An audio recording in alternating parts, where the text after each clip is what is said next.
All right, let's see how this works. It's gonna freeze up. We need some light around our face. I know. Torches would have been great. We should have got some tiki torches. I agree. I can move these torches over here. Okay. Do they come out of the ground? They do. Easily? I don't know about that. What about if we use candles? Candles, where's some candles? I'll get Annabelle to bring us some, okay? All right. Is this still working? Can you guys see us? It's very spooky, highly spooky live stream coming up here as we work out some of our technical issues with both the camera and the fire. They can see you because you got your phone in your face. Oh, hi everybody. trying to get Annabelle to bring us some candles so you can see our faces a little better. Because our campfire is puny. Yeah, this is. I'll show the campfire here. Oh my OMG, I'm so done with this, she says. She's being grumpy. That's our sad little fire right there.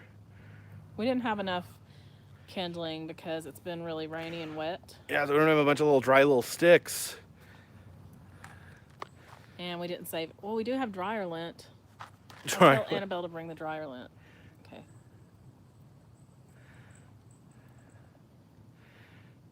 So guys, enjoy this fire here for a moment while we isn't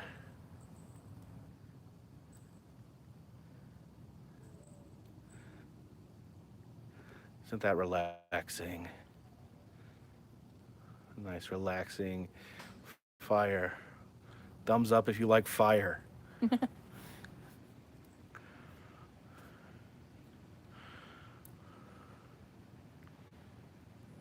So is everybody ready for some scary stories? Yeah, we're gonna tell some stories so scary you guys will pee yourselves.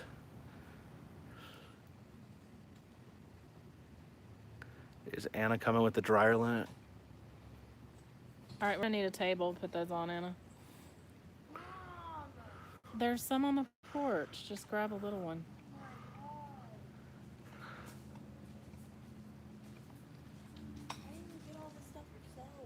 We didn't know we were going to need it.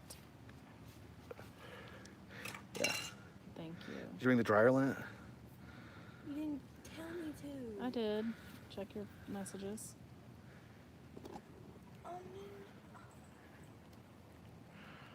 It doesn't matter if you got the message or not. We need the same thing. Yeah, it says bring us candles, lots.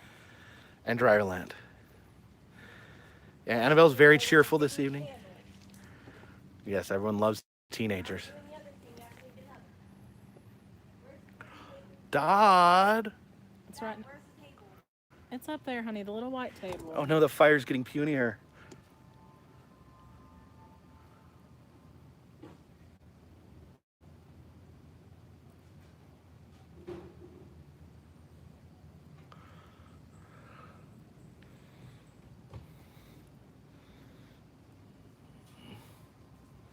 Just sit it like right.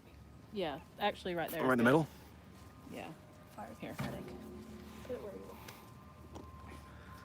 That's not working on for Well, me. if you bring the lint, it will get a lot.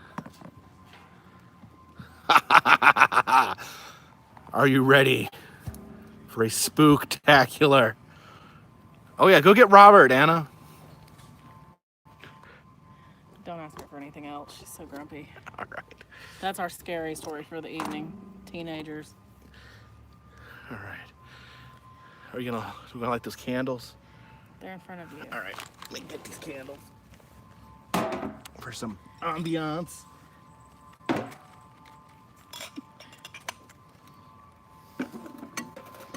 Hi, Becca.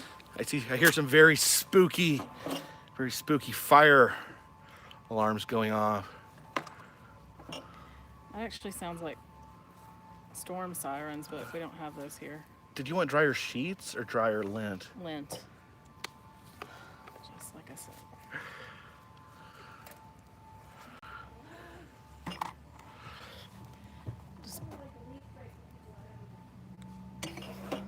Any of you guys have teenagers?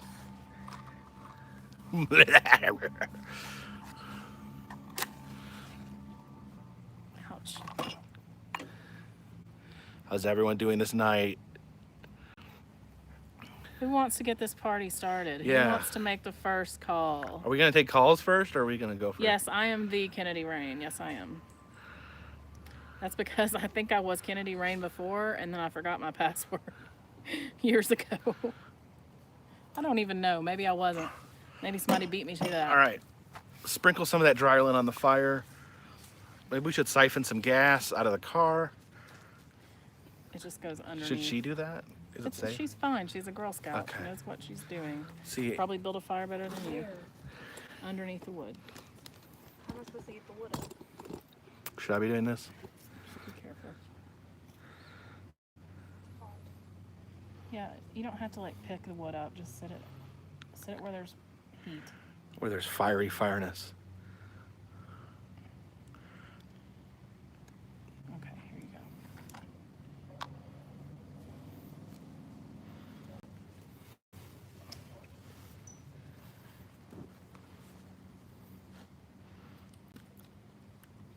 We'll give out the number here shortly. I'd give out the number right now, but I forgot what it was. I don't know if we're ready for phone calls either. We are ready. We're still trying to get the fire going. We got it. Don't worry about this. Thank you, Senator Perry. Appreciated it greatly.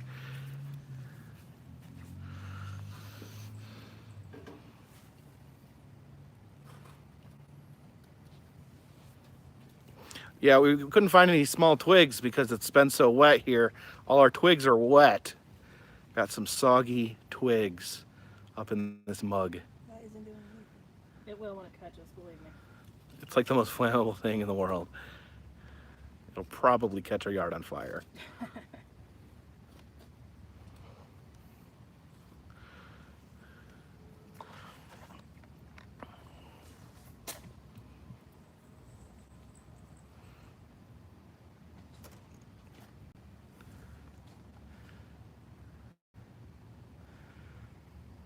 Big Red Tower, thank you for the drive, dry twigs fun. I don't think we can find any dry twigs anywhere. Yeah, it's pretty soggy all over the south. Sporn Ryan asked if Adam likes dryer lint. Yeah, Adam actually collects dryer lint. What? What? No, I'm just lying. I was gonna say. Last time I stayed at Adam's, he had this big life-size statue of me made out of dryer lint. Kind of creepy. One time Crystal asked me to save dryer lint for her, and I was like, what? That fire's roaring, but is it gonna like be dead when the lint all dries up? That's why we have more lint. We got plenty of lint to keep this mother roaring. Lucky for me, I've been saving Have I been to the dryer lint museum? Is there one? I don't know if there is one. I know sometimes Ripley's has like dryer lint art. Thank you, Dead Cheeky. All right. So, is there anybody? Oops, let's turn around. Unless you want to spy on ground. Oh, there we go. That looks good. Yeah. Is there anybody that wants to be the first person to tell a story and crack the ice? I've been thinking all day about this. Someone says we should start with a story. We should? Okay. Well, I have a story. I realized as I was thinking about this today, I was getting nervous because maybe I'm not that great of a storyteller. Every time I would look at Annabelle, I would just start laughing, which kind of ruins the mood. And also, Jacob thought I was being John Hebb. ridiculous. So, I didn't think you were being ridiculous. I have a very weird story, and it may not be the scariest story, but this is only the beginning of the night, so let's start with this. All right, start with an appetizer. A little appetizer, yeah. All right. And this is a true story, at least to the best of my knowledge, a true story, okay? So, as you probably all know, I was married before, because James, well, anyway, he's older. So, anyway, I was married before, and my ex-husband and I our families were from the same small town. And so one time I was talking to my grandmother, and my grandmother said, "Did you see this article in the paper?" "Oh, I didn't see this article. What are you talking about?"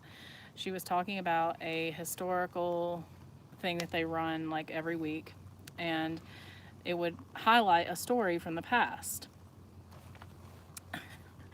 And so this story was about my great great uncle and also my husband at the time's great great uncle. So that was really odd. But apparently they had went to a barn raising, and after a barn raising, which is a bunch of men working together to build a barn for someone, they had a party.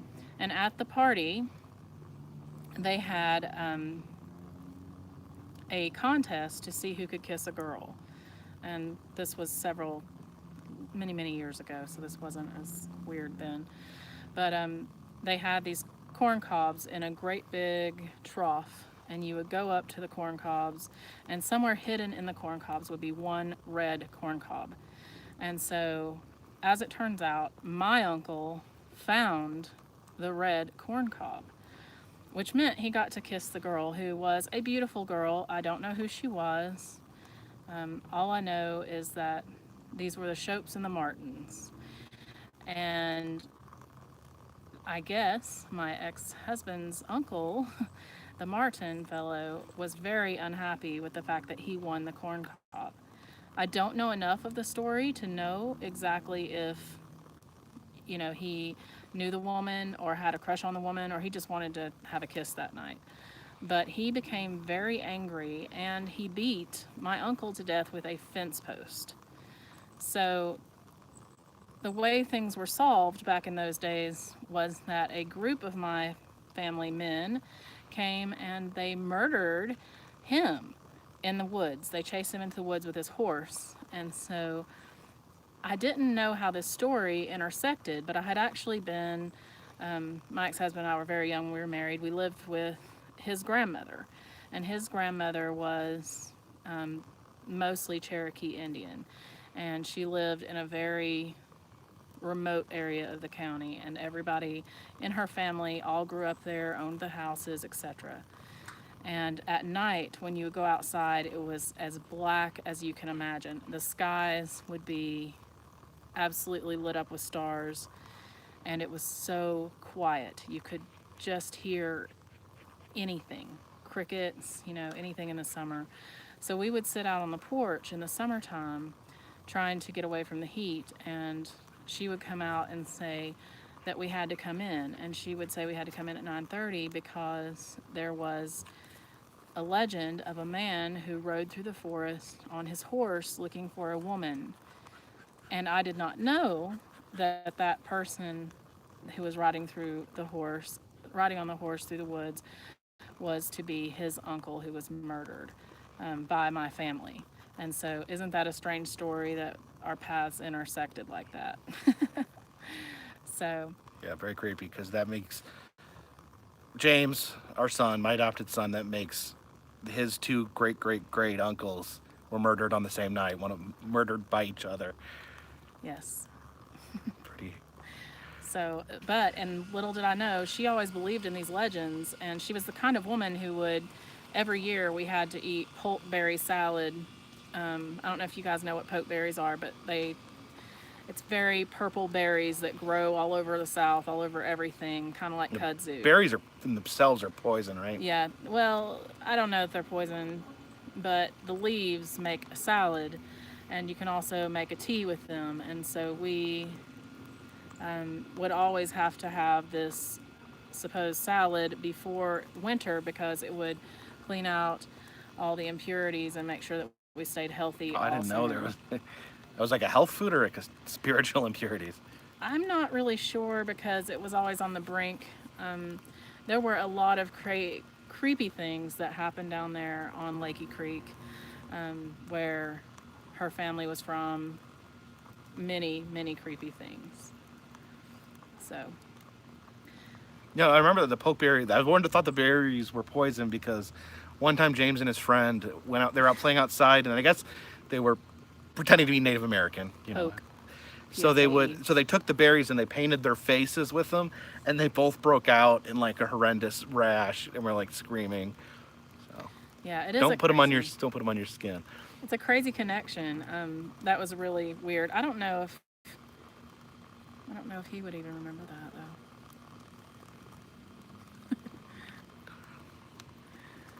All right. So who wants to be the first caller?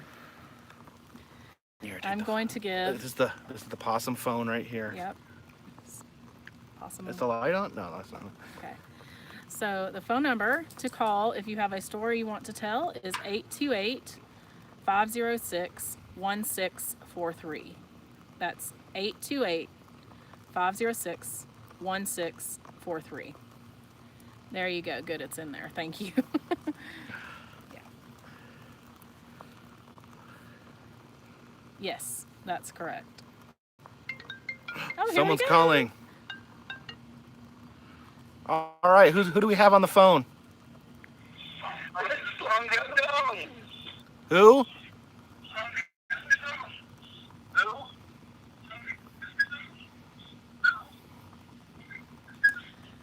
Problems with the connection. Bye. Next. Oh, harsh.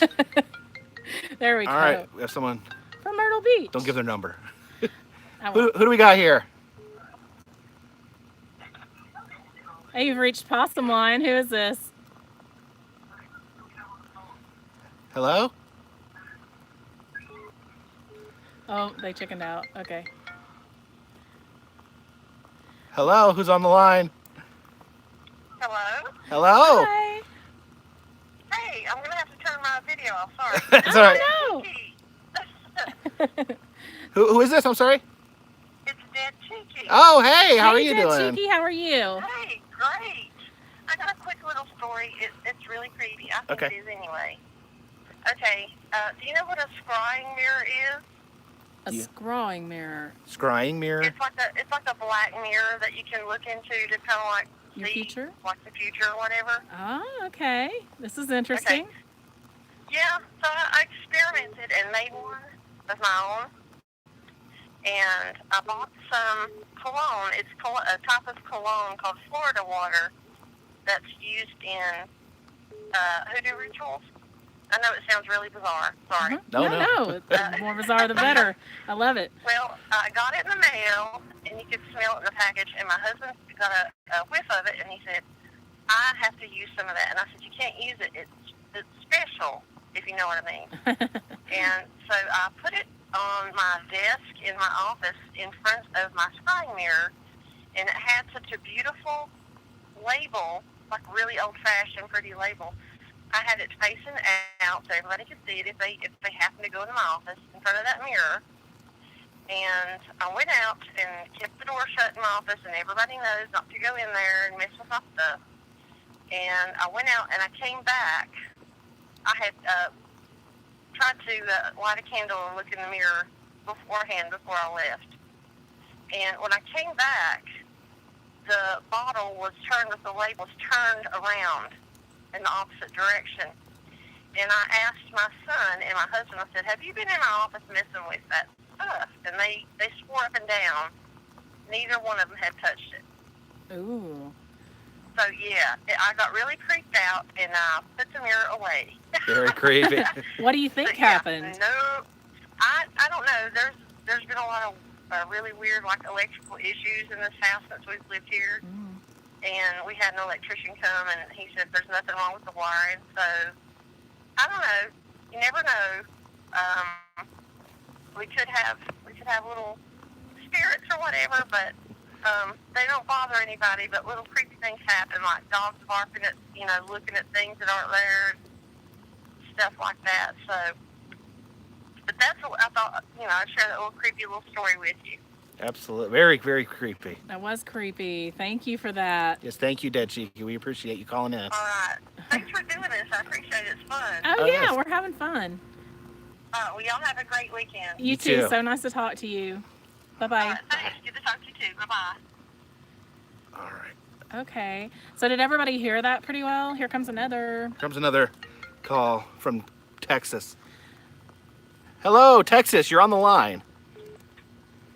Yes, from Texas. Who are we talking with? It's George. George? Hi, George. How are you doing, George? Big fan of your YouTube channel. Awesome. Thank you. Thanks for calling in. Do you have a story for us tonight? Yes, I do. All right, Awesome. go ahead. So this was a while back when I moved to Texas, Houston, Texas. I'm from Brownsville and I came to Houston, and in my house there was a painting, and I'm a very I really like to paint and draw. So this painting was of a dude. It was a black and white. It was a charcoal painting, and it looked interesting. I really liked it, and so I hung it up, and I took it to my art teacher, and he said that this was like drawn like a while back because of the charcoal that it was made. And in the night, like, my brother really got scared because he had told me that the man in the painting, his eyes moved.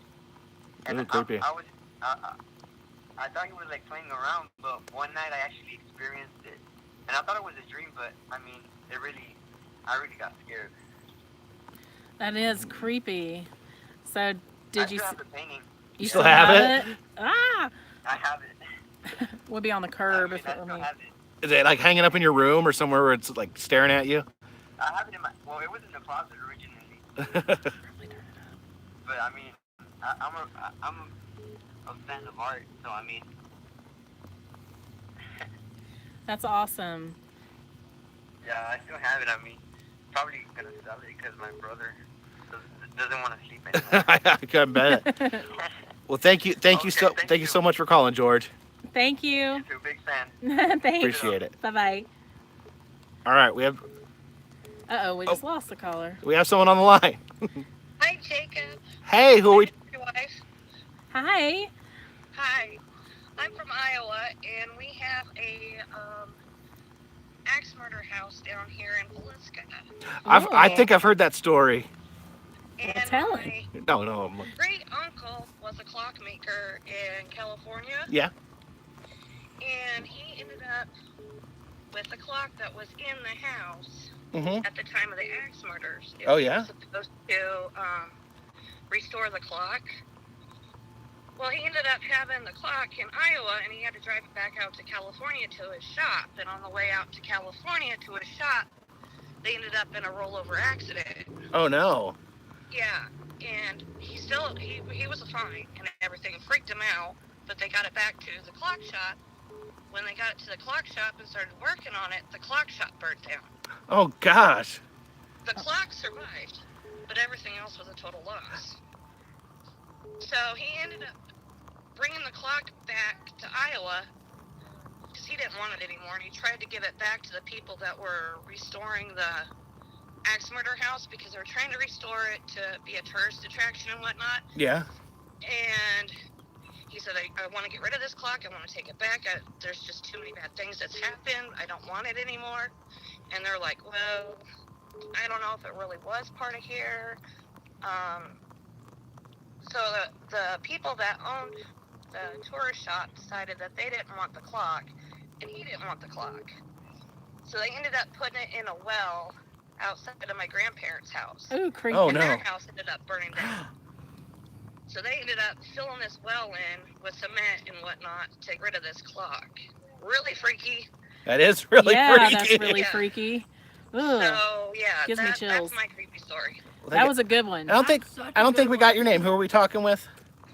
Heather? Heather. Heather. Well, thank Heather, you that so was a much, good Heather. That was story. very good. Anna's here too. She's sitting on the other She's side sitting of the off camera. Listen, guys. But you can go tour that place. And I'm not spending the night in there. No, I don't think No, yeah, so. if anyone hasn't heard that story, the Vasilla axe murder, it's one of the really famous crime, and it's really super spooky. And if you like things about clocks, you guys need to check out the podcast S-Town because that made me think of him. Oh yeah, because For he some was reason, a it was- clockmaker. Amazing Well, podcast. I've got to go get the charger because Okay. this is. All right, so- so somebody else is calling in. I'm going to take... Oh, I just missed him. Thank you. Thank you, Heather. Bye-bye. Okay, here we I'll go. sit here. And accept. Ooh, Okay. I smell a candle. Oh, I know they do, but... I don't know what to do. Okay, no, why is this not working? Hello? Can someone hear me? Accept. Okay. Sorry, there's just too many people calling. This is Christy. You're live. Hello? Hi, who is this? It's Chandler. Hi, Chandler. How are you? Good. Good. You have reached the carpetbagger line. He had to run and get his charger. He's back. Oh my gosh. So here he is. I'll let you talk to him because I'm sure you probably Oh no, wanted I'm right to. here. I'll be here. Just Okay. hold it up to the camera. And, Okay. All right. And you got a story? Yes. Awesome. Let's hear it. So, a couple days ago, I was out at work with my dad. And, we were at this guy's house, and he kind of looked like, Homer Simpson's dad. Oh yeah. Yeah. But, yeah. So, we were, going to get something, but we decided to ride with him because we didn't want to, have to pack up and drive all the way back. So we drove with him, and he told us this story about this house that was just right beside him. And he said, exactly 1 year ago, a man with a shotgun came up to his neighbor's house,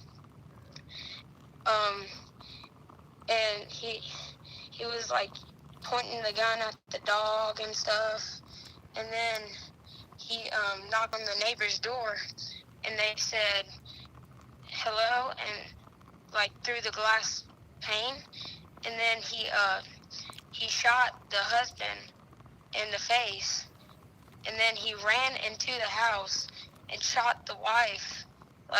He messed her up and stuff. Oh my That's gosh. terrifying. Yeah. That is terrifying. Yeah. Oh my gosh. All right. Well, Chandler, thank you for that story. Thank you so much for answering my call. Absolutely. Thanks for calling Carpetbagger. Bye. Have a good night. Bye. All right, Gail, if you just want to send your phone number, we will call you if we can. I don't know if we can. Okay, you're on the carpet line. Is this Ryan? Well, it's not Greg George, so there's only so many Orlandians. Hi, Ryan. Ryan, apparently you're already in my phone. Well, I guess it kills the surprise, but I've got a scary story. All right, go for All it. right, let's hear it. All right. Now, I've forgotten bits and pieces of it, so you have to bear with me. But there's this young couple, and this kind of, they grew up together, and it was like a Forrest Gump and Jenny type situation. Yeah. And I forgot this part, but the next morning, the mother went out, and there was a hook on the side of the car. Okay. Yeah. Those hooks will It's a get lot you. better. I'll text it to you if I remember it later. Love it. All right, is that Good it? night, guys. You All too. right, Bye. Lauren. Peace. Peace. Holden. This is Christy, and you're on the carpet line. Hi, hello, how are you doing? Good. How are you? Who do we have? Good. Well, I have an actual true story that I found it was in my life that actually happened recently.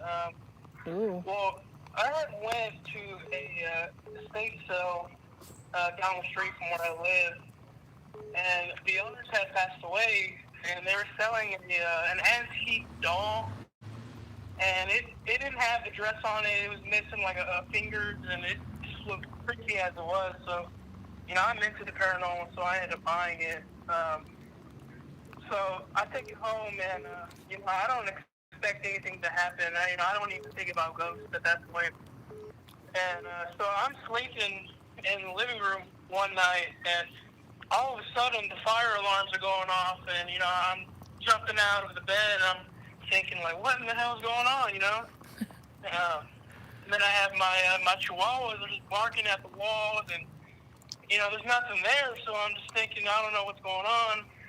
So that keeps happening, and I call the maintenance guy to come to fix it, but they're still going off, so I actually had to cut the cords. And then a week goes by, and then we actually have a gate code on our at our apartment, so you have to punch in a number to get in.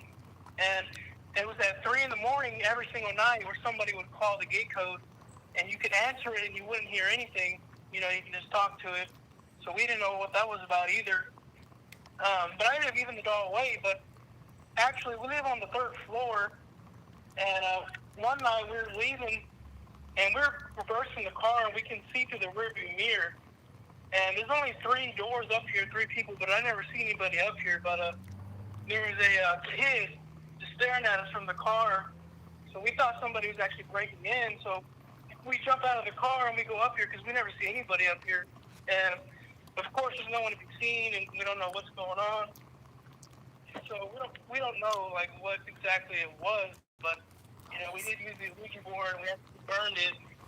But ever since then, we've always had problems, and even things here and there that are bad. But Oh, wow. it's just my experience from, you know, old things that could actually have something on them, a curse, or you know, Did you never know. But did you tell the person you gave to the doll to? Did you tell them the stories? no, actually, I haven't.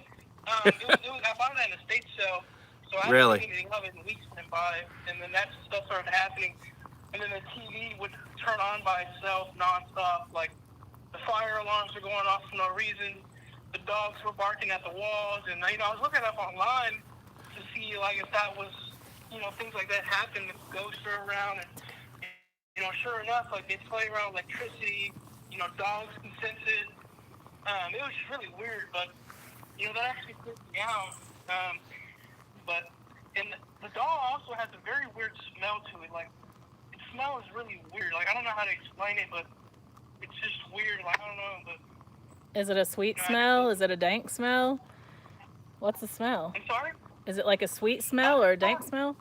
No, it's kind of like, it's not a cigarette smell, but it's like an old smell. Like, kind of like not an old person, but I don't know how to describe it. It just smells really old. Like not cigarette type, but close to that. But it's a really weird smell. But ever since then, I actually put it up in my storage container we have out here in my apartments. So I mean, it was just really weird. And like I never felt. You know how you can feel something looking at you? Like that's what it felt like every night. Like Ooh. I would go to sleep, and then the alarms would go off like nonstop, like all of them. And that would never happen. Like it just never happened until we got the doll. But it was just really creepy. That sounds really creepy. Yeah. Yikes. Yeah. We saw a kid too, and we ran up here because we never see anybody up here because I live on the 3rd floor. And like it was because the way we saw the kid, like if you're reversing, you can see the rearview mirror. So we're looking back, and we saw the kid just staring at us. Like he wasn't moving; he was just standing like straight still. Looking at him, and as we're reversing, he slowly backs up while he's watching us. Like it was just like out of a horror movie. Like that's the only way I can describe it. So we're thinking like, what the heck? Why is he watching us? Like what is he doing up there? So we jump out of the car, and we run upstairs. And sure enough, like there's nobody here. We look under the bed. Like we made sure like nobody was actually in our apartment. Because we seen him, and like it was just weird. But you know, I do believe in the paranormal, and so. Awesome. Well, thank you so much for your story. Yeah, thank you. Thanks for calling in. Bye. All right. Okay, before I take this next call, well, I'm going to take it. Hi, caller. Can you hear us? Yes. Okay, perfect. Just a minute. We're going to take a second break here just to ask if Gail can send that number. I think I saw it. There was a call from the United Kingdom that might have been her that came There in. was a UK number that called here. I don't know if that was you, but if not, you can send it to, what should we do? Like Facebook Messenger or something? Will it pop up on here? We'll just have to be really quick. I don't know. No, it won't, I don't think. My phone is up charging right now, so Gail, we want to hear from you, but let's give it like 30 minutes. And then, Wasn't her? Okay. And then I will. Oh, she emailed it. We Okay. can check the email. We'll check the email in just a few minutes, and then we'll call you. Okay. And we'll see. I don't know if we have international calling. I've never really used it. Also, I wanted to say that last caller talked about a smell, and I feel like it was like Annalise Michael or something, that people said she had a fruity garlic smell because she was like possessed or something. Who's Annalise Michael? I don't know. It's like the exorcism or something of like, Great. I don't know. That just reminded me of Who do we got on the phone? Hi. Hi. Who do we have Hey, here? This this is Joe Virus from Everyday Viral. Hi, Everyday Viral. How you doing? Doing great. I have a story about when I lived out in Woodstock, Georgia. Awesome. Let's hear it. So I had this house. I lived with my parents, and I was a latchkey kid. They both worked, so I'd get home from school and go to my room and just play music. And one day I was standing there by my stereo, flipping the record over, and I looked down the hallway and I saw what I thought was my mom walk into her bedroom and then go into the master bathroom. So, okay, cool. I waited and waited to say hi. She didn't respond when I finally said hi. And so I went across and knocked on the door, and nobody answered the door. So I opened the door, and there was nobody in the room. And it really scared the life out of me. And so I sat in the middle of my bed with my BB gun until I heard my parents get home finally. And this went on probably 3 more times. And I told my mom. She said not to tell Dad because he'd think I'm crazy. And I was like 13 at the time. So one day I had a bunch of my friends sleep over, and my parents had gone out, and I'm an only child. My friends went upstairs. We were all fighting about going to get some food upstairs. So we went up the stairs, and when my friend turned the corner, he says, "Hey, I didn't know your sister was home." And I'm like, and it's all boys. So I'm like, I don't have a sister. I'm an only child. And everybody freaked out. And they said that they saw a girl walk into my mom's bathroom again, like I had seen before. My parents went home at the time. So that really scared me. And I don't know any of the stories from Woodstock or if anything else has happened there, but it was really scary when you're 13 years old thinking that you're living in a haunted house. No kidding. Yeah, that is scary. That reminds me. Now I'm 45 years old, so that was many, many years ago. And I work at a nightclub in Dallas, and it's been reported that it's haunted. And I've seen things. I've seen a person run up the stairs there at the club that disappears halfway up the stairs. I saw somebody sitting on the floor that I almost tripped over, but nobody was there. It's a lot of weird things happen there. So That's if you're creepy. ever in Dallas, I'll let you know. Absolutely. Awesome. Yeah, I love that stuff. Thank you so much for the call. Thank you. Yeah. All Bye-bye. right. Bye, guys. Okay. Alabama's been trying to call. Should we maybe call Alabama back? I'm going to call Alabama. Oh, no, wait. Brownsville, Texas. Beat them to it. Okay, sorry about that. There's Alabama. Poor Alabama. Oh. We'll call you next, Alabama. Yep. All right. Who do we got? Okay. Who do we have on the line? It's Mark. Hi, Mark. How are you today? Hello. I got a scary story to tell you guys. Awesome. Let's hear it. I'm doing very good. This is a true story about one of my friends. Okay. I think he's possessed or a demon because when he was 7 years old, things changed a lot.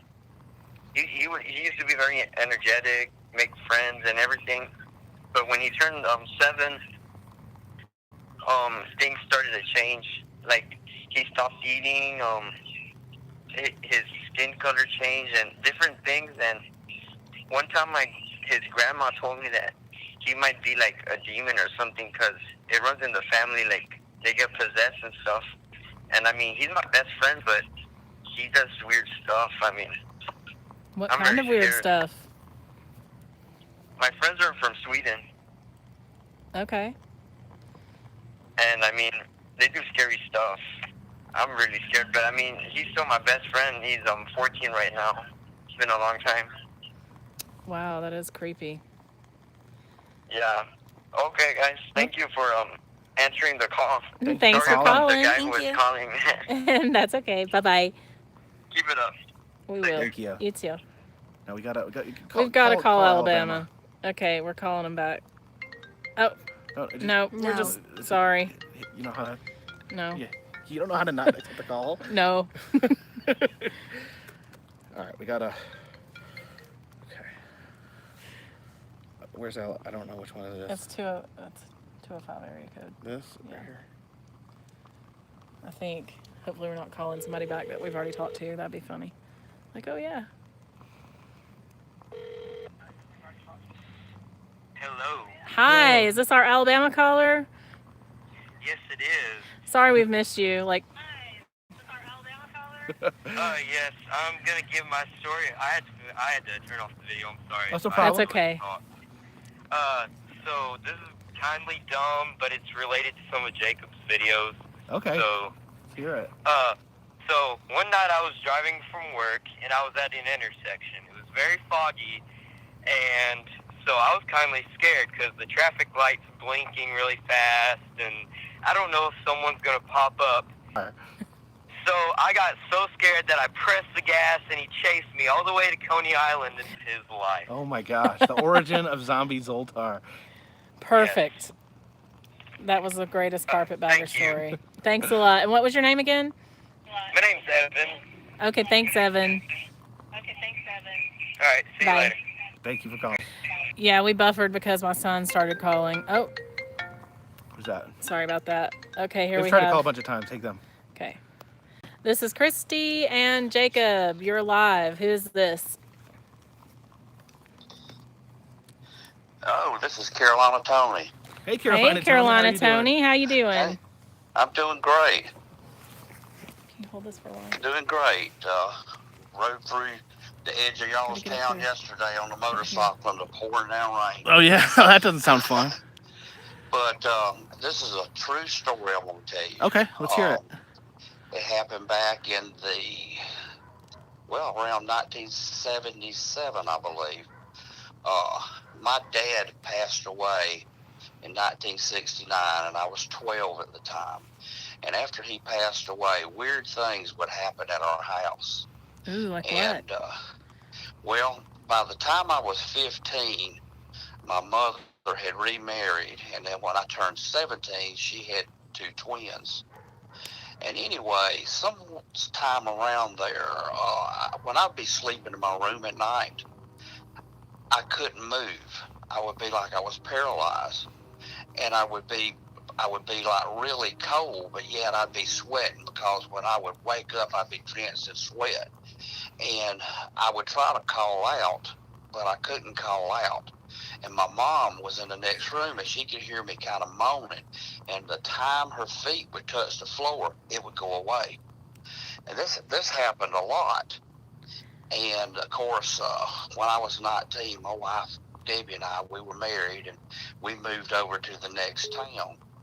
And then one night, about 2 o'clock in the morning, we were sleeping like babies, and there was somebody beating on our bedroom window. And it was my mom and my sister and 2 half-brothers. And we opened the door when they came in, and my sister said that somebody had jumped on her in the bed and was pulling her hair, and my mama said somebody had her pinned down. And anyway. You know what, Carolina weird. Tony? What part of Carolinas are you from? You from South Carolina? Yeah, it's South Carolina. You know what that is? That is a boo hag riding you at night. That's what that is. That's not sleep paralysis. Well, here's something that we kind of look back on that's kind of strange. Right after my dad passed away, my aunt down in Charleston gave my sister and myself a Ouija board. Ooh. And we used to play with that thing. And anyway, I don't know what made them think about it, but they pulled this thing out of the top of the closet. And I don't know if they burned it or threw it away, but after they got rid of it, it just mysteriously quit. They didn't have any more problems. Interesting. Yikes. Heavy stuff. It is. Thank you so much for your call. We're going to take a call from Lansing right now. Thank you. Well, y'all have a good night. You Appreciate too. it. Bye-bye. Thank you so much for your call. We're going to take a call from Lansing right now. Thank you. Hey, Lansing, you're on the line. Yes, how are you doing? Hey, Lansing, you're on the line. Hey, this is Carpetbagger? Yep. Yep. Yes, Who are we talking to? This is the traveling buddy from Lansing, Michigan. I have a good story for you. When I was a kid. Wait a minute. Can you turn off your feed because it's back in the background? We used to go up to our our summer camp place, and we are on a lake.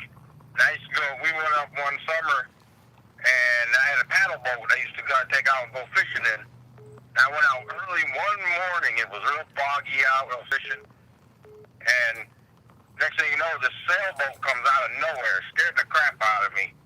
And I'm like, what the heck? And I see the people as close as, real close. I could see the people on the boat. They kind of waved at me. Later on, I was talking to our neighbor that's up there, an older guy. I was telling him about it. Yeah, it's because I'm scared. I can't believe people are out sailboating early in the morning. Next thing you know, he goes, wait a minute, what do these people look like? And I said, I described them. He went inside, grabbed a newspaper, and a week before we got there, these people went out on the sailboat, flipped over, and drowned out in the lake, and they had the pictures of the people in the paper, and it was the same people that I saw on that lake. Oh, wow. Oh, creepy. Yeah, it scared the crap out of me. That made me believe in ghosts quickly. That would definitely make up my mind. Yeah, I mean, it was identical. I mean, they had their pictures right in the paper. I was like, wow. Thank you so much. Yeah, that's Yes. my story. Thank you so Love much. your videos, man. They love your videos. I appreciate it. Thank Sorry, you. I have an emergency. Yeah. All right, Christy apparently had to take a phone call. Hey, what's wrong? Oh, where are you at? Now, Christy had talked about a boo hag previously. That is a low country Carolina legend of like a witch that comes into your room at night. They ride you. I guess they climb on you and like soak the energy out of you. What's wrong? James ran out of gas, only about 2 miles away, so I need to go get some gas. All right, our son ran out of gas. Angry Grandpa talked about the boo hag. I think isn't Angry Grandpa is he from South Carolina? You can sit in my seat if a little bit more. More what?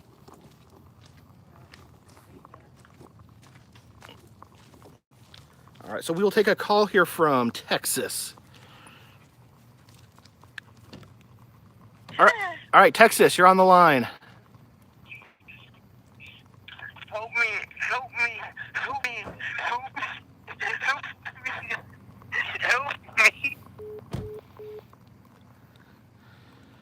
That was spooky and or trolly. All right, Florida, are you there? Yeah, I'm right here. Who am I speaking with? I got an old story about the skunk ape out here. Oh yeah, what was your name, sir?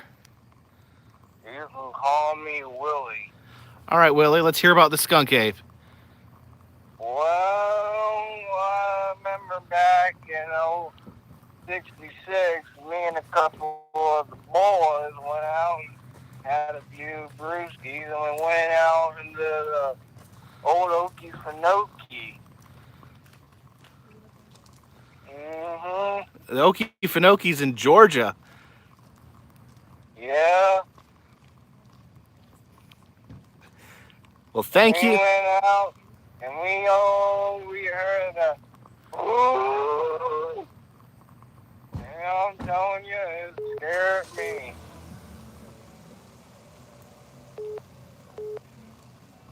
Very, very, very terrifying story.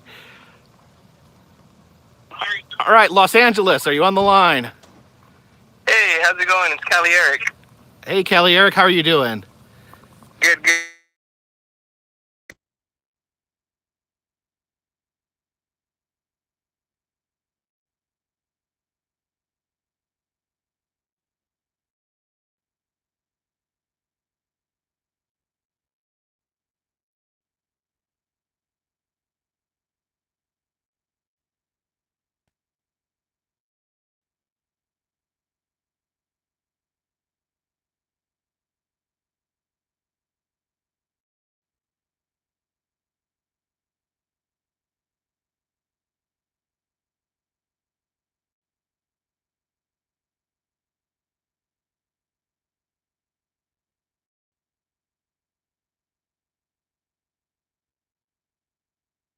little bit and closed.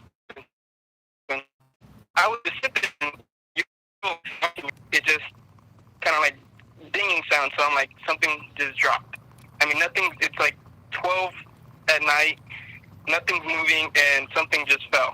You know, it was something small, maybe like a nail. So I stand up and I look around, and I'm like, no, to go. I was walking to my room, and you feel like something's behind you, right? And I felt that, so I was just walking and walking, and almost like kind of like speed running to my room. I get into my room, close the door, and I'm laying there in my bed, and I'm like, no, this is not, like, that's just creepy. That's not gonna happen. And let me remind you, no one's awake.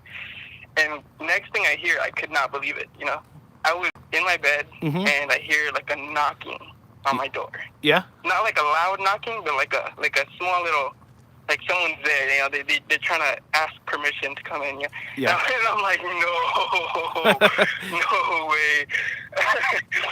And so I sit there, and it's over. It only was a couple knocks, and I'm like, should I go out there? I left my phone out there. You know, I don't know if I should go out there. Should I? You know, I don't know. And I work up the courage, and I open my bedroom door, and there's a hallway to get to. So I open the door, and I slowly walk, and everything feels normal, right? Everything feels normal as I'm walking down the hallway, and there's a corner you have to take in order to get into the kitchen. So I reach that corner, and I take it, and I just look into that little area where the guest restroom is, where the door was opening and closing, and I didn't around, went home, went back to my room, and just left everything there. And I was like, no. That's crazy. Yeah. Really creepy. That was really, really creepy. I have actually before this, there was someone playing peekaboo with me in the same house. And you know what I mean by peekaboo? I mean, I would be sitting in my room or in the kitchen or, you know, eating something, and out of one of the corners, you would, out of the peripheral vision, you would see a head just boop, peek out and go back in.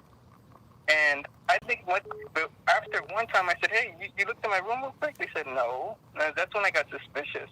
So then the next time it happened, it was at that hallway, at that corner, where I was saying where I turned. And so I was eating cereal, and I hear something or I see something out the corner, look at me, and then go back in quickly. So I get up, run, and there's nothing down that hallway. And I'm like, what is going on?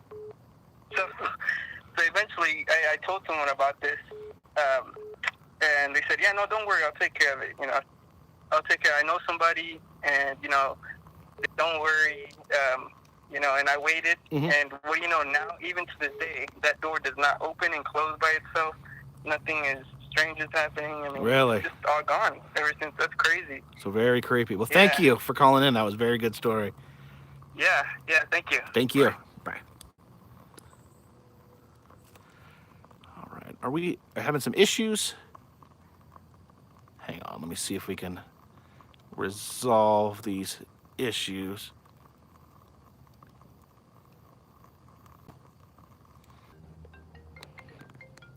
All right. Do we have some... I think we had some issues. Are we back? I think ghosts are messing with the live stream. Back. Okay, we're back.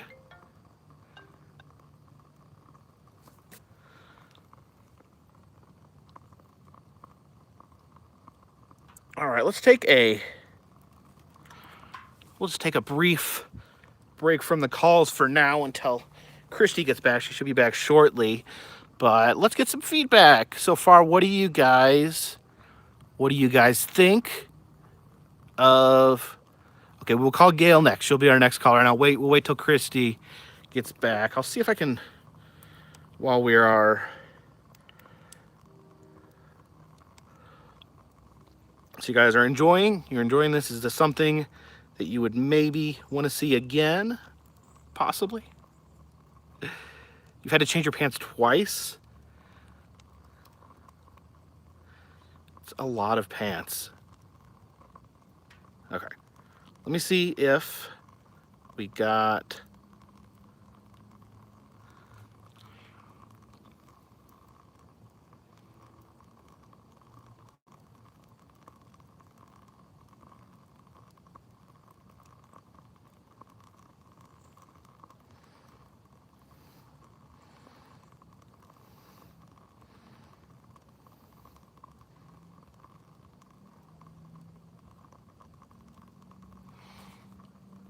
Nola D's had to change his pants 3 or 4 times a day.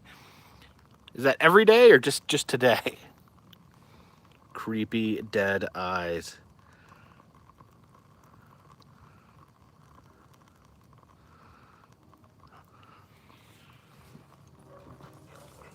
Wow. There was a very loud cat-like noise. Huh. This campfire is now just making... Did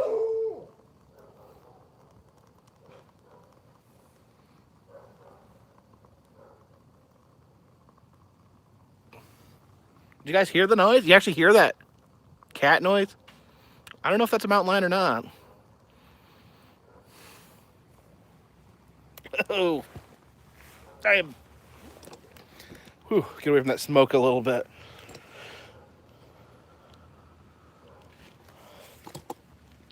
Let's maybe throw another log on the fire. It's throwing another log, that gets rid of smoke, doesn't it? Uh-oh. That log kind of bounced out of the fire. I think we had a no, we didn't. I guess we had a troll giving a Sasquatch story. Yeah, Anna went with Christy to go pick up James. His car ran out of gas.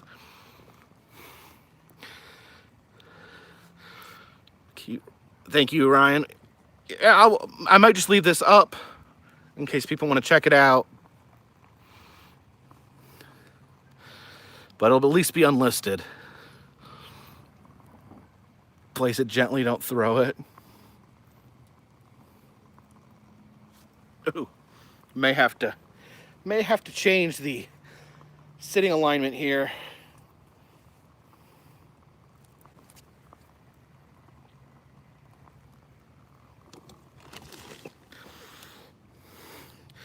Hello there, says there, Willie. Well, Willie, you should probably stop drinking, and you should probably brush up on your geography, because you said the Okefenokee was in Florida. No, yeah, the smoke from the campfire is blowing directly into my lungs. All right, I'm gonna wait until Christy comes back till we're gonna take some more calls.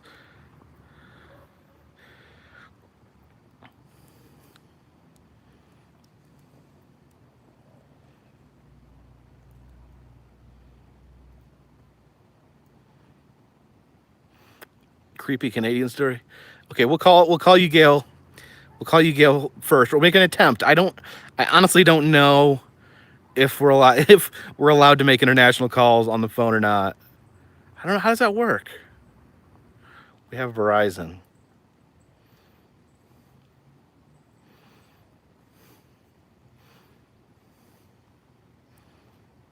Oh, I'm not worried about being too long or anything. I'll just...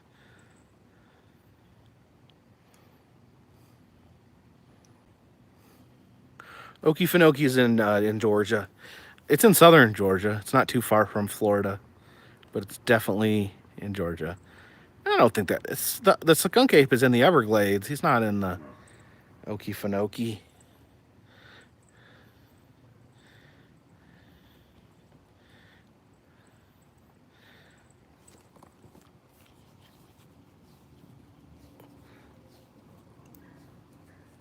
So what I think I'll do right now, since Christy is preoccupied and since she has heard these stories before, I think I will give my story. And this is a true story. This involves my family. So, my grandfather on my father's side, he had his own construction business. He worked, did projects for the city of Milwaukee, and he actually died doing a job for the city. He was working in a tunnel, and the tunnel flooded, and he died in the tunnel. This is absolutely true. That is how my grandfather died.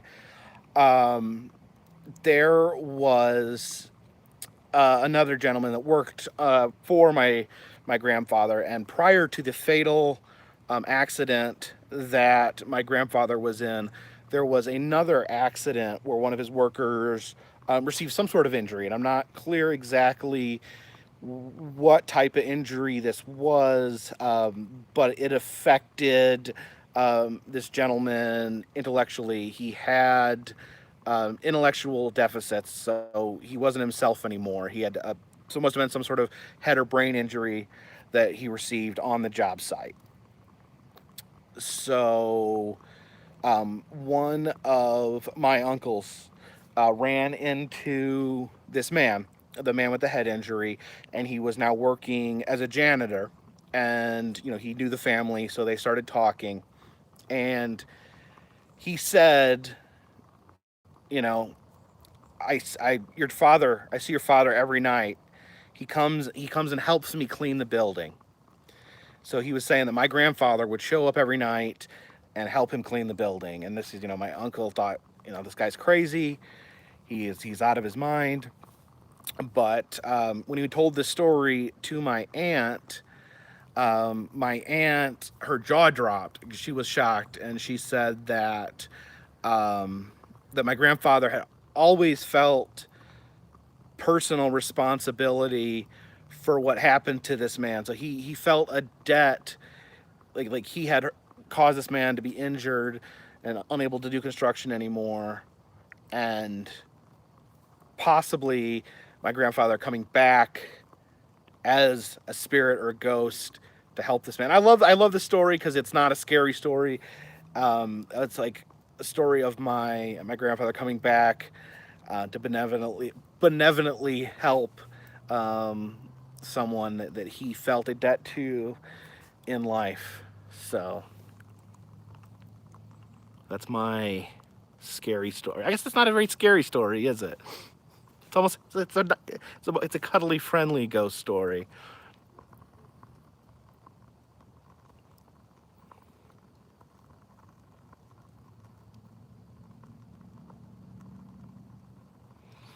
So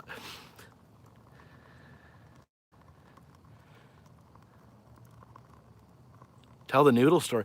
I don't need to tell the noodle story. The noodle story is documented. If you want to, oh God, I think if you just Google carpetbagger real paranormal event, that'll show up. The noodle story.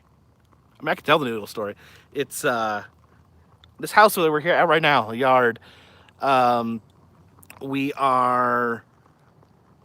I think it was like the second night we were here, and my wife made probably the first meal. I think it was the first meal my wife ever cooked in this house, and she cooked chicken piccata, I think, with noodles, and I was eating the noodles, and as I was finishing up, I looked down at my plate, and it says my name, Jacob, spelled out in my own handwriting in noodles. And this sounds like that sounds stupid, that sounds ridiculous, but it really happened. And I pulled out my camera and I recorded it, so you can actually go. We call it noodles in America, Gail. And so yeah, you can look that up and see the it was my handwriting. That's the creepy part. That it looked like how I signed my signature is how it was written in pasta. So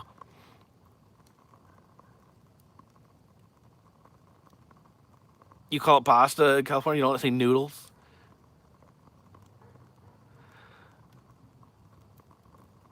So my creepy pasta, yeah, right. Yeah, that writes itself, doesn't it?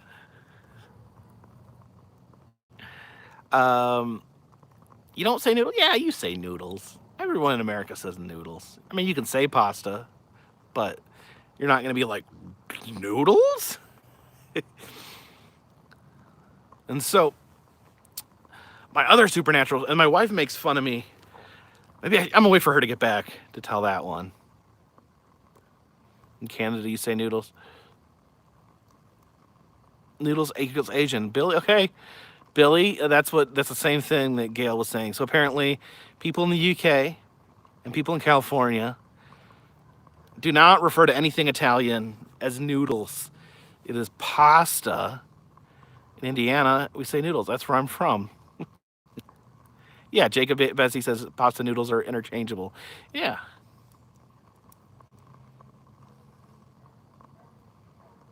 Vincent Priceless says everywhere calls it pasta. No.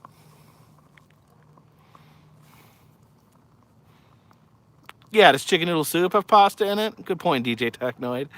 Chicken pasta soup. What do you call chicken noodle soup, Gail? Billy?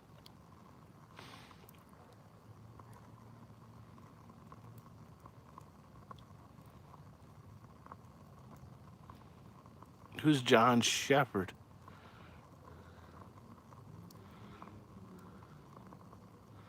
New Mexico, Oregon, or Colorado. That's all. That's West Coast. West Coast elite call it pasta.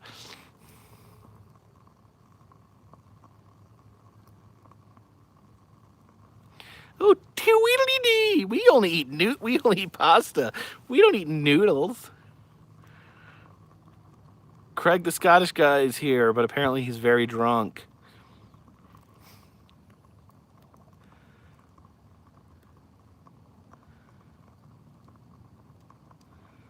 It's lasagna noodles.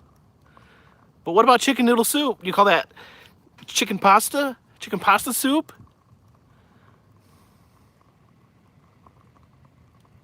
That doesn't make any sense. Go to your grocery store and pick up a can of chicken noodle soup.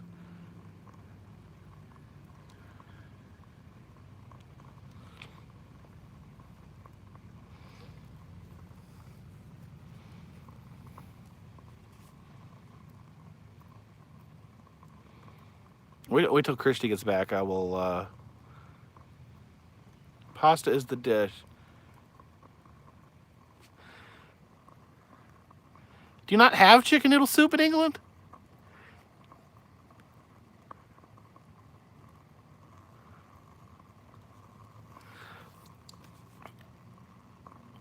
And our Anarchy Nito says his kids used to call it loodles.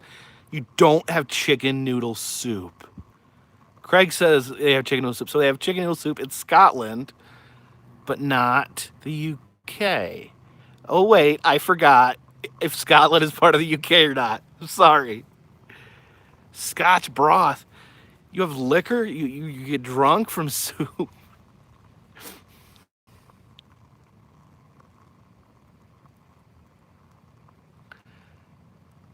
It is, okay. Sorry. I'm a dumb American. The ugly American.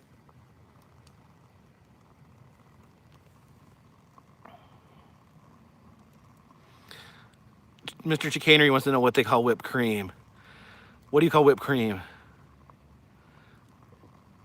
Like the cream that's on top of a chocolate sundae.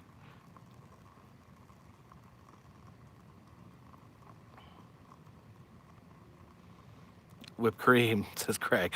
Well, that's Campbell's chicken pasta soup.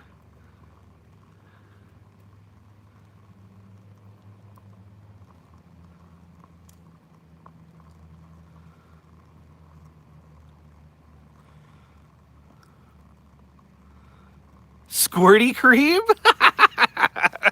Squirty cream? That's gross. Oh. Squirty cream is real? Ugh.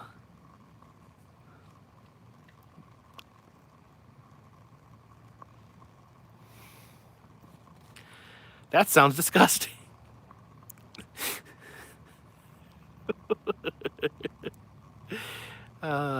Candy floss is cotton candy. You call it candy floss? Weird. I don't know why I'm so fascinated by what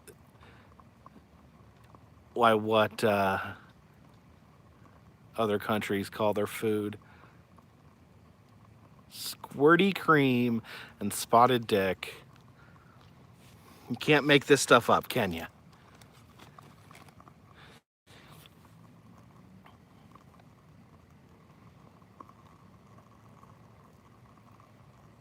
toad up your hole? Who names these things?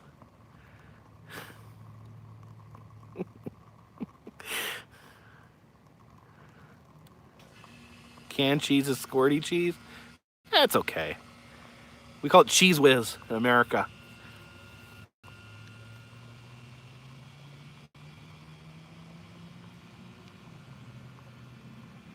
Yeah, don't they call Jello jelly?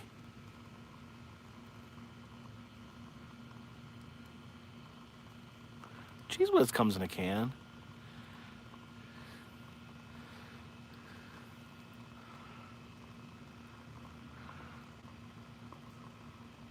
Jelly is jam. Jelly, we call it jam. In some parts of America, call it jam too.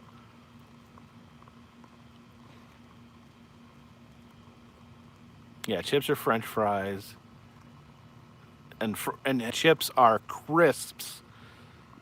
Cookies are called biscuits.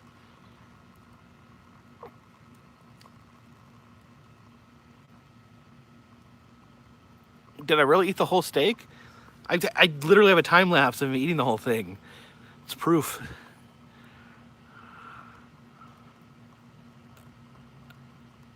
No, you can get Cheese Whiz that squirts out of a can. There's a little bit of lightning, going on. What is a toad in a hole? It's like the least appetizing thing I've ever heard.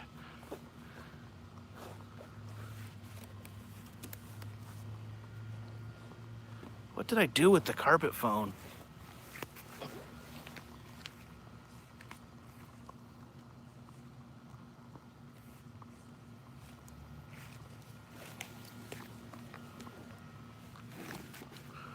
It's sausage and Yorkshire pudding with onion gravy on it. What's Yorkshire pudding? That's the real question.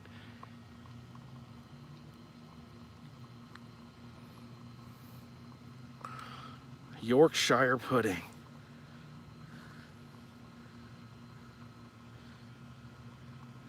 Here, I'm texting Christy to see if everything's okay.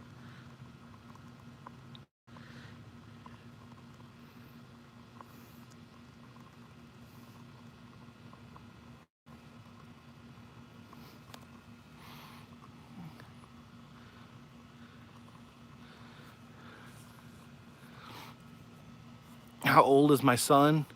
23 years old.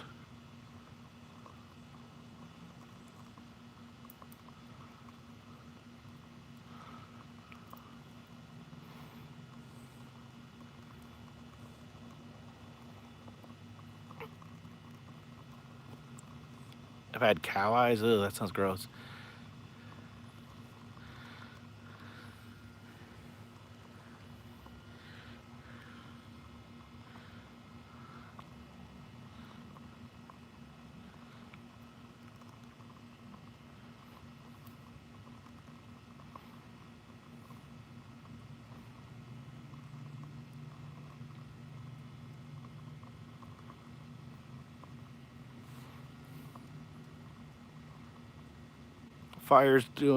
Fire is kind of dying down, but that's okay because it's not blowing smoke on me anymore.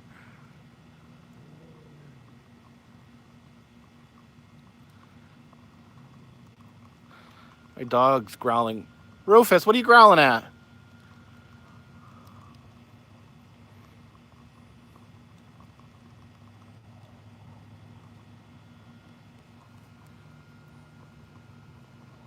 What am I doing this Saturday? I'm not sure.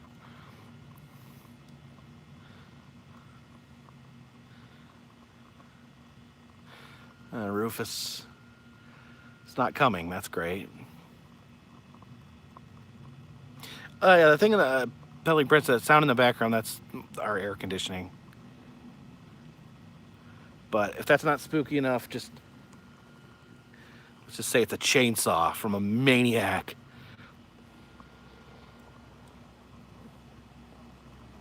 How old am I in cat years? Would I multiply by 7 or divide? multiply. Looks like someone's here. Technically, yeah, I think an air conditioner and a refrigerator use the same technology. Rufus, what are you growling at? Yeah, they're back.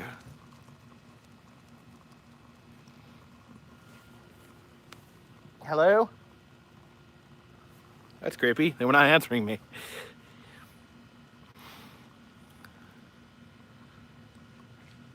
Frankenmuth, Michigan. I get a lot of recommendations to come to Frankenmuth. What is Frankenmuth exactly? Hello? Is everything good? Yeah.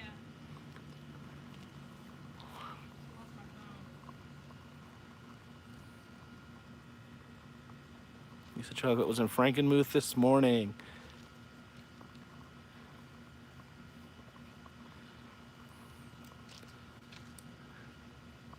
Yes, Andy, only Patreons can call in because we have that technology. I have the Patreon lock on my phone. You can't call unless you give me money.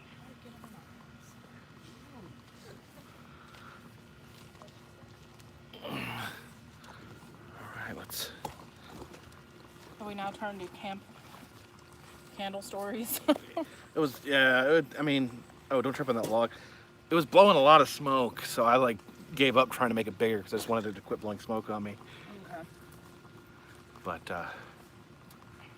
are you gonna try to get it going? Mm-hmm. What if it gets all smoky and gross? It only gets smoky when it goes out. Oh, really? I know so much about fires. I'm a fire expert.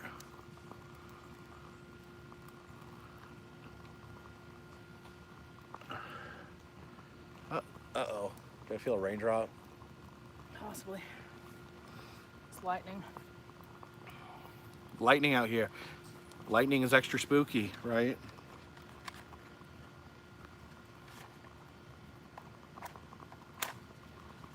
Okay, let's see here. You know how much fun it is trying to find a gas can in the middle of the night here? Where'd you find one? Ingles. Tell him to not run out of gas no more. There he's sitting with like all his stupid buddies. Oh, And none of them could help him? well, they were all in the car with him. So he's hauling around a bunch of stupid buddies. Oh, that's great. All that smoke. Just give it a minute. I'm breathing in dryer lint. You promised me there would be no smoke. I didn't promise no smoke. Did we get Gail? Did we call Gail? I got her number right here. I was waiting for you. I feel badly that we've put it off. Go ahead, call her. I don't know how to... I don't know. You have to have like a country code. Gail, help us. No, this is the number right here. I'll never remember. Can you remember all those numbers? Can you just copy paste it? No, you can't. Oh, can you? Let's see. Okay. Anyway, copy paste it. That's hard. Expect me to read that without bifocals? It does sound like Cheech and Chong. But no, Why is this so it's difficult? a lot less exciting. Why is this so difficult? Up in smoke. Got our fire back. Works every time. The Philippines ghost stories. No. All right, get by your phone, Gail. She probably already fell asleep. Is 'cause Gail she still couldn't take it here? Anymore.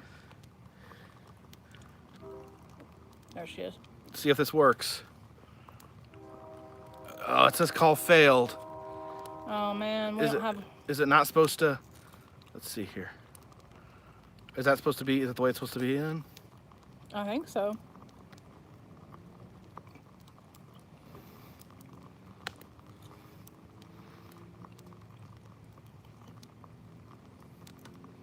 Oh, maybe. Oh gosh, that sounds like the Pink Floyd song. What is that? A British? Mm-hmm. British dial tone sounds better. Hello. Hi, Gail. Is this Gail? Hi. How are you? I'm good. It did. I barely hear an accent, too. You probably hear ours. Yeah. So tell oh my us. God, I'm really nervous. Don't be nervous. We are so excited. And I just want to say, it is pasta, not noodles. Oh, Christy. Totally. Okay. When you're eating spaghetti, there's that red stuff on top. What's that called? Either marinara or gravy. You're thinking too hard. It's sauce. And then what are the things underneath? That's noodles or pasta. Oh, she said noodles. Noodles. Okay. What is pasta, really? They said it's in England, apparently. Oh, in England, they think pants are underwear. Oh, yeah, underwear. The Queen said it's pasta, so it's pasta. The Queen. So it is. Okay, then. Oh, no, it's starting to rain. We have to hurry. Oh, okay. It's the light rain. My spooky story. Yeah. It's not very good. I apologise for that. So, I'm a nurse in a hospital, you know that, don't you? Yes. And I work in the operating theatre, which you would probably call the operating room. Yeah, the room. And one night when I was doing night shift, I went into an empty operating room to get something, and the heart monitor, the ECG, came on all by itself. Ooh. And it was reading a heart trace. It was like a patient. Well, it looked like it was reading a heart trace from a patient who was in a cardiac arrest. Oh wow! That is actually really creepy.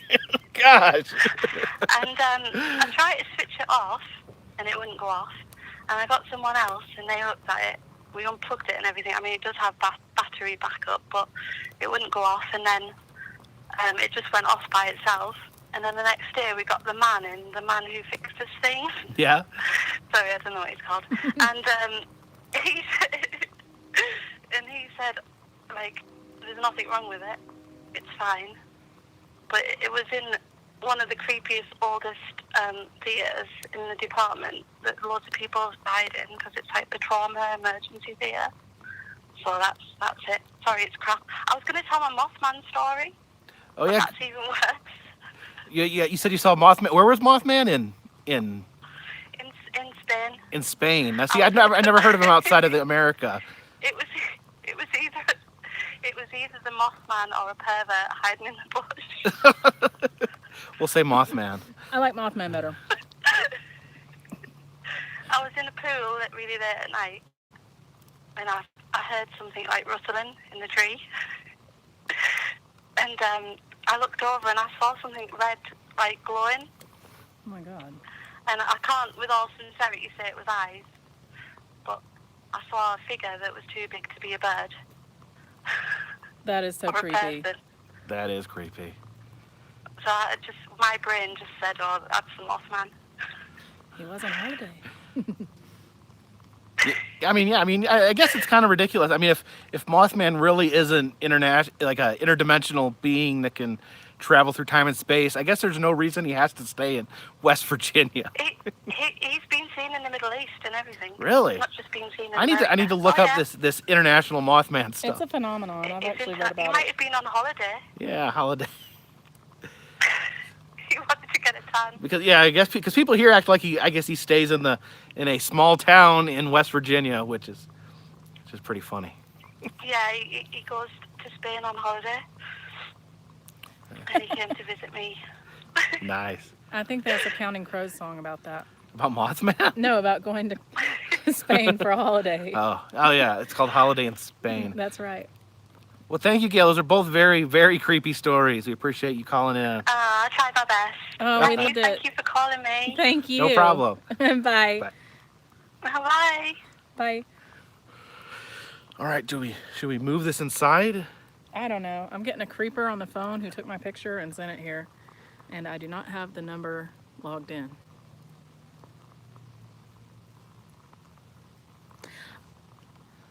What? Oh, it may be transporting the text messages from here over there. Oh, okay. So That's that weird. doesn't mean they have. That means doesn't mean they have your number. Okay. You did good, Gail. That was very creepy. Either that or this may be a person that I know. Oh, that would be bad. All right, we have Huntington, West Virginia. Huntington, you're on the line. Hello? Hello. Who are we speaking with? Is this Jacob? Yes. So I'm from Chesapeake, Ohio, and I have a very spooky story. Okay. What was your name? I'm not revealing their real name, but That's my fine. name on YouTube is Mr. Burritos 11. Is what? Mr. Epic Burritos 11. Okay. And maybe turn. I could hear the feed in the background a little bit. If you could maybe turn that down a little bit before you Okay. tell the story. So my story, it might not be the scariest, but it is pretty scary. Yes. So I was at my friend's house once, and we just noticed in the woods there was like this old abandoned place, and it's not really like it's a house, but it's just like a little cubicle Yeah. kind of thing. So we went in there, and there was a huge fishing hook that could have either been a meat hook, or it could have been just a fishing hook that was oversized. Yeah. But the thing that was really weird was that there were rusty pliers on the ground, and there was also rusty shotgun shells. Oh goodness. Ooh. It's like a murder shack. We also noticed whenever we were in there that there were yellow pentagrams spray painted on the wall. Ooh. Mm. And what I would like to say is I'm also a very big fan. So Oh, thank you very much. Thanks. Sounds like yeah, that was my sounds like a creepy place. Don't hang around that too much. But appreciate you calling. yeah. Thanks. Thank you. What we got? Thank you. Hang on a second for Brownsville. They've been calling all night. All right, here we go. All right, Brownsville, are you on the line? Hello? Yes. This is the carpetbagger? Hello? What you want? You there? Yeah. I think somebody got a little nervous. It's okay. No reason being nervous. There's only a few people. There's only watching. 322 people. If I can deal with it, anyone can. I don't know. I think it sounded like a kid. So, what has been everybody's favorite story tonight so far? Youngsters.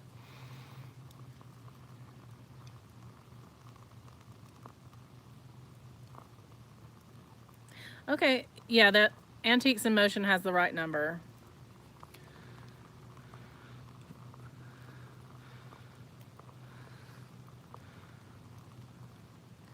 The girl going in the bathroom, yeah, that was pretty creepy. My story. That was cool. A lot of people like the heart monitor story, so Gail did good. Yeah, Gail, that was pretty creepy. Come on. Now, I wanted to, I was waiting Oh, until, what was that? I didn't get to read it. Oh, what are we looking at?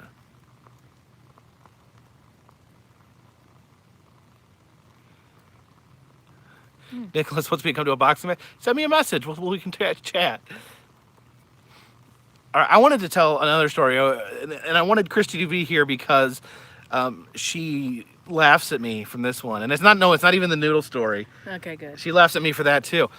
But there was one night we were laying in our bed, and I was propped up a little bit. She was laying flat down, and in front of the window, there was this ball of light that moved. It literally moved like this. Like imagine the screen as the window. It like went up, down, like moved like that. Glowing solid ball of light. And like immediately, did you see that? And then she didn't because she wasn't looking out the window. And I referred to it, this is what she makes fun of me, because I referred to it as the closest thing I could think of is a fairy. It looked like a fairy from a movie, like glowing Tinkerbell, like flying in front of the window. And it was a calm night. There were stars in the sky. And I believe I saw it a second time. This house, they have a big window by our bed, and I was laying back without my glasses on, so I couldn't see very well, but I saw some sort of light moving across the sky. And this is a different house, so that creeped me out. It's following him. But It was not a firefly. No, it actually wasn't time of year for fireflies, but you know, we have the Brown Mountain Lights not far from here, and I do think that there's a phenomenon of kind of lights like that in the mountains. I'm not really sure what, maybe like a foxfire. Yeah, it says Starry Night says call it a spirit or if it moved with intent, purpose, or strange direction. Yeah, it moved like an insect or an animal, like up, down, like like almost. I mean, yeah, it moved. Not heat lightning, because it was like, you know. And it wasn't like it didn't seem like it was coming. Like it didn't seem like light coming from a different source. Didn't seem like it was coming from something. It seemed self-contained, like it itself was producing light, and it had like a trail, like a tail of light behind it. It was not a lightning bug. It is absolutely no way it was a lightning bug. I do have a really creepy true story that happened to me while Jake was out of town. And it was not this year. We were living at the other place. And anyway, my dog got up and started barking and carrying on and going around the house. And I thought that he heard something outside, like an animal, because he would do that pretty often. So I went to the door to let him out the door, and when I opened the door, standing at the end of the sidewalk was a man standing there, wearing a hat. He had curly hair coming out from under his hat. He was thin, he was young. I would say he was probably between 18 and 25. He could have been younger than that even, because I couldn't see from that far. It was probably 25 feet to the end of the walkway, and then we had a fence right there, and so the yard was fenced in and you park outside the fence. And so he was standing there staring at me, and then I screamed, you know, what the F are you doing? And he turned around and just ran, and I called 911, you know, because somebody was in my yard, and then they came out and nobody was around. I don't know where he went to. Super creepy. But yeah, it was super creepy.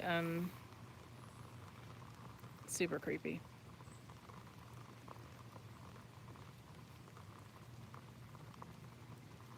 Kane from Poltergeist 2. I don't know, I've never seen that one, but no, I think he was very much a real person, not anything else.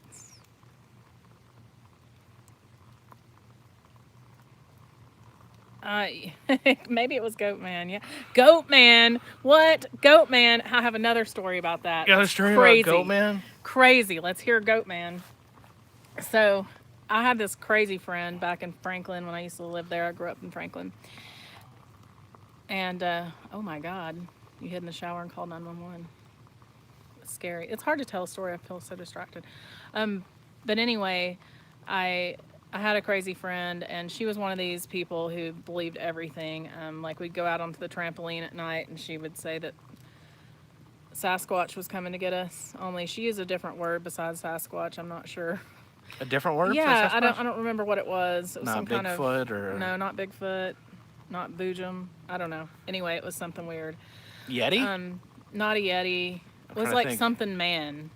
I forget what. Ape Man? Maybe something like that. I don't remember. Okay. Anyway, she would, you know, tell stories about that, and she was just always telling crazy stuff. And she told this story about Goat Man, and she swore that this was true. And she, at the time, probably 20 years old, so I thought, you know, this girl's took some drugs or I don't know what. But she said that her and her boyfriend were sitting in the car waiting for her friend to come home, and she was laying with her head in her boyfriend's lap, just sleeping, just chilling until the friend got there, because she was supposed to be back in like an hour. And that is when he panicked and started the car and started screaming, and she's like, whoa, what's going on, you know? And when she sat up, she said she saw someone standing there, and it was half person and half goat, and that the feet, you know, the legs were hairy and like had hooves and everything. And anyway, I never believed her. I always told her she was crazy, blah blah blah. But later I went to that house with her to stay over at the other friend's house. Back in those days, we used to, you know, drink a little now and then. And so People are suggesting that it's the devil. maybe it was. The way this girl acted, it probably was him coming right after her. It gives me a, yeah, it's a crackhead. It scared me, but anyway, we were there later, and I would always tease her about that story. We'd go to the woods, and I'd be like, oh, is Pumpkinhead going to get us tonight, or Gourd Head, or, whatever, Goat Man, just whatever, just laughing about it. And then that night that we stayed over at the house with her other friend, we were all sitting on the couch, and it was super quiet in the house. We had watched a movie, and the movie had gone off, and just the credits were rolling, and I think the other friend was asleep.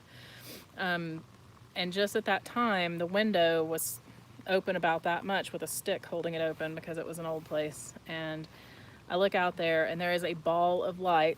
I kid you not, a ball of light, not a little ball of light, but like, I don't know. And I think since then I figured out this is lightning or something, but it was like, came out of the ground. It was the craziest thing I've ever seen. I can't believe I've never told you. I forgot about this. Yeah, I don't think I heard that. I'm unearthing the story because Goatman triggered me. But well, lightning doesn't necessarily come down. It jumps. It can jump from the ground to the sky. It was really super. I know, Candyman. Love that show. It was like What color was a the light? white to blue light, and that's why I think it was probably lightning. I had never seen that before, but I'll tell you what, I got the heck out of there. I wouldn't even spend the night that night.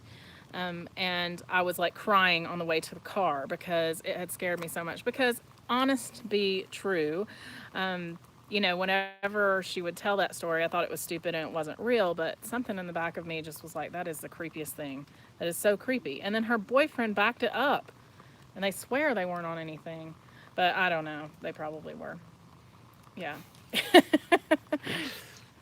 Anyway, that's my probably not true, don't worry about sleeping tonight, story. Never mind me. A foxfire is a gas that creates a light, and it's usually above a swamp or somewhere like that. We have them here.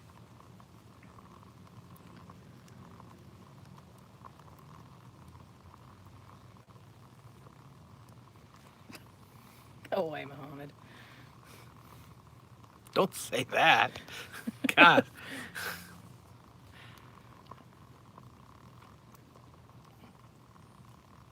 What's going to be World War III? I don't know what's into that. Yeah. Where is Anna? She's inside. I don't know if I'm a good storyteller because I'm always stopping in the middle to like make side stories. Like, oh yeah, this time I met this girl and then there was this and then that. So maybe not, but I'm a good reader of stories. Yeah, she had the idea to tell a different story. I guess the one that was written, a fictional story, and she was telling it to Anna, and Anna said, "Is this real?" And she said, "No, it's not real." And then she continued on with the story. Like, well, that kind of killed the story dead in its tracks. I know. Maybe I shouldn't have answered that question. Why did you start a YouTube channel? He says. Why did I start a YouTube channel? Why did I start a YouTube channel, Christy? Do you know? I don't know. You don't know. He loves,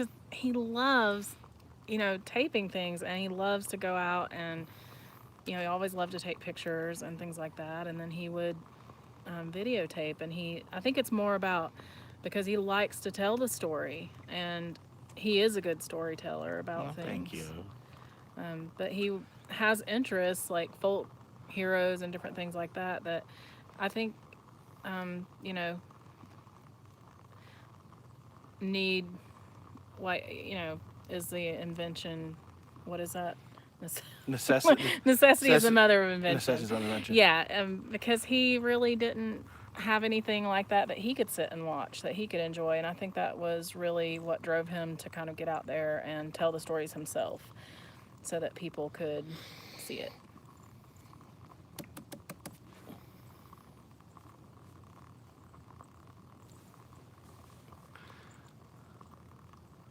One of us, yeah.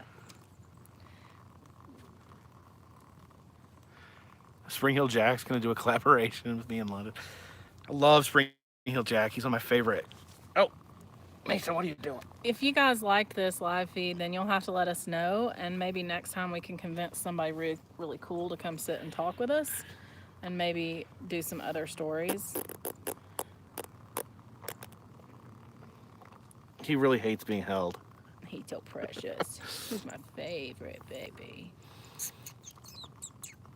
Let me hold him. I'm going to let you hold him? No, babies.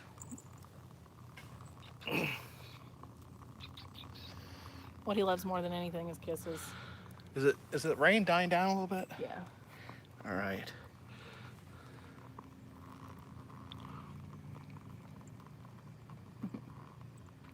No, don't be allergic to cats. Billy's cat's out murdering. Our cats are so lazy they don't murder anymore.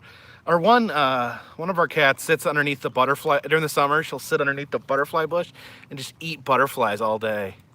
There she is. And there she There's is. our lion.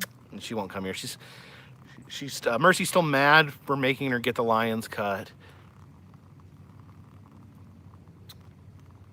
Get a tent to do the live stream. We'll do a We camp have a out. tent. We do have a tent. That's Yeah, true. we have 2 tents. Our cats go outside. 2 of our how many of our cats go outside? 3 of them. Well, 3.5 sometimes. So pretty much half.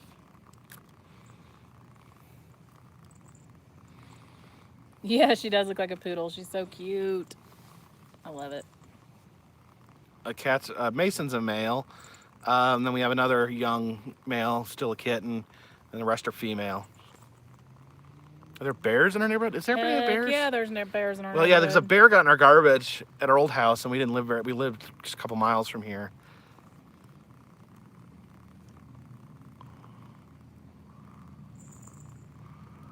Tell Oh, you had a cat named Mason. Woo to adopt a cat. I think Adam might be allergic to cats. Oh, they adopted you, Melissa. They do that. Yeah, I have one that's trying to adopt me really bad, but Christy won't let him. He about set his tail on fire. A bear was loose in Gatlinburg. In Oh my yeah, I saw the hometown, video of it. There was like a You get little. the taffy store. It was today. I guess today was just like weaving it through traffic, like right in the middle of town. Oh, well, another time he broke into the candy store. Yeah, he broke He in. ate the candy apples. He broke. No, he took him. Joe from Cooters said he busted the window of the candy store and stole all the caramel apples. Oh, man. I have bear stories, lots of them. Yeah, apparently in Gatlinburg, once all the doors shut down, the bears all come down from the hills and freaking eat garbage. Hey, Rufus. He won't come over here for anything. Rufus! He's afraid of fire. He's afraid. The dog's afraid of the fire. He's afraid of Except everything. for when I call him. Come here. Hey, buddy. He's How gonna about- burn himself could you 'cause come he's over this dumb. way instead of coming that way, duh? Rufus. Okay. I don't know what he's doing. He's doing dog stuff. Come here, buddy. Don't just lay over there. Come get me. Okay, whatever.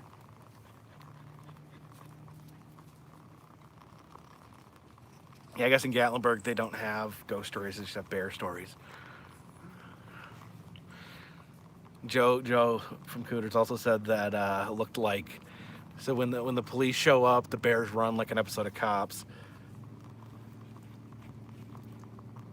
I love ghost stories too, but I'm just kind of wondering, maybe we could do other stuff instead of ghost stories, different kinds of stories. Like what kind of stories? I don't know. Embarrassing stories, celebrity Embarrassing spotting stories. I don't know. Just different stories. Funny stories, yeah. The Trail of Tears. That's a very sad story. Yeah, it's a terrible story. Bless them. Hat stories. Tell stories about hats. Don't change the formula. Okay, we can do that. Shut up, Yoko. Hey, Andy Kaufman.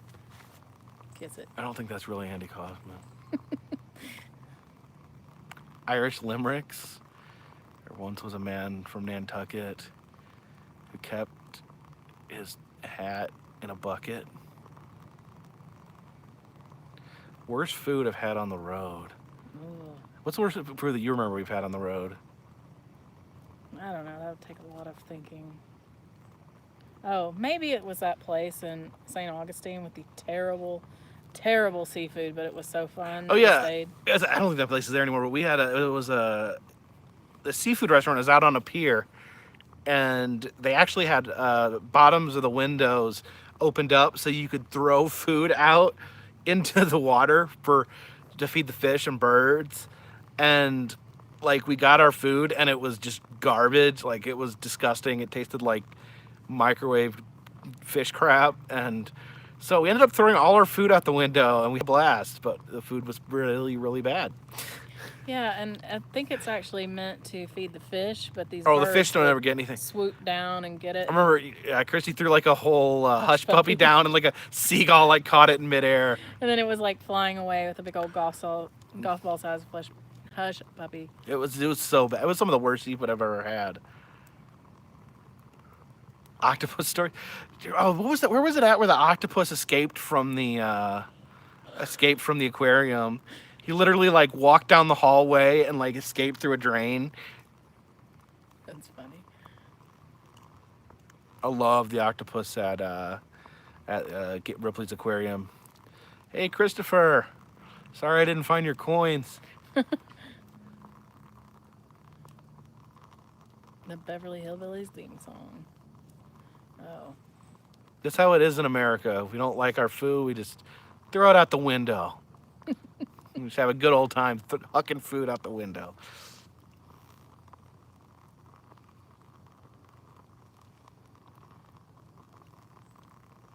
All right, Huntington, you're on the line. Hello? 1 second, please. Okay.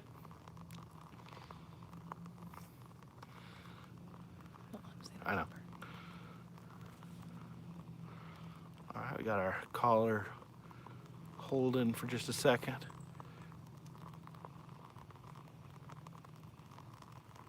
Do you have any trolls while I was gone?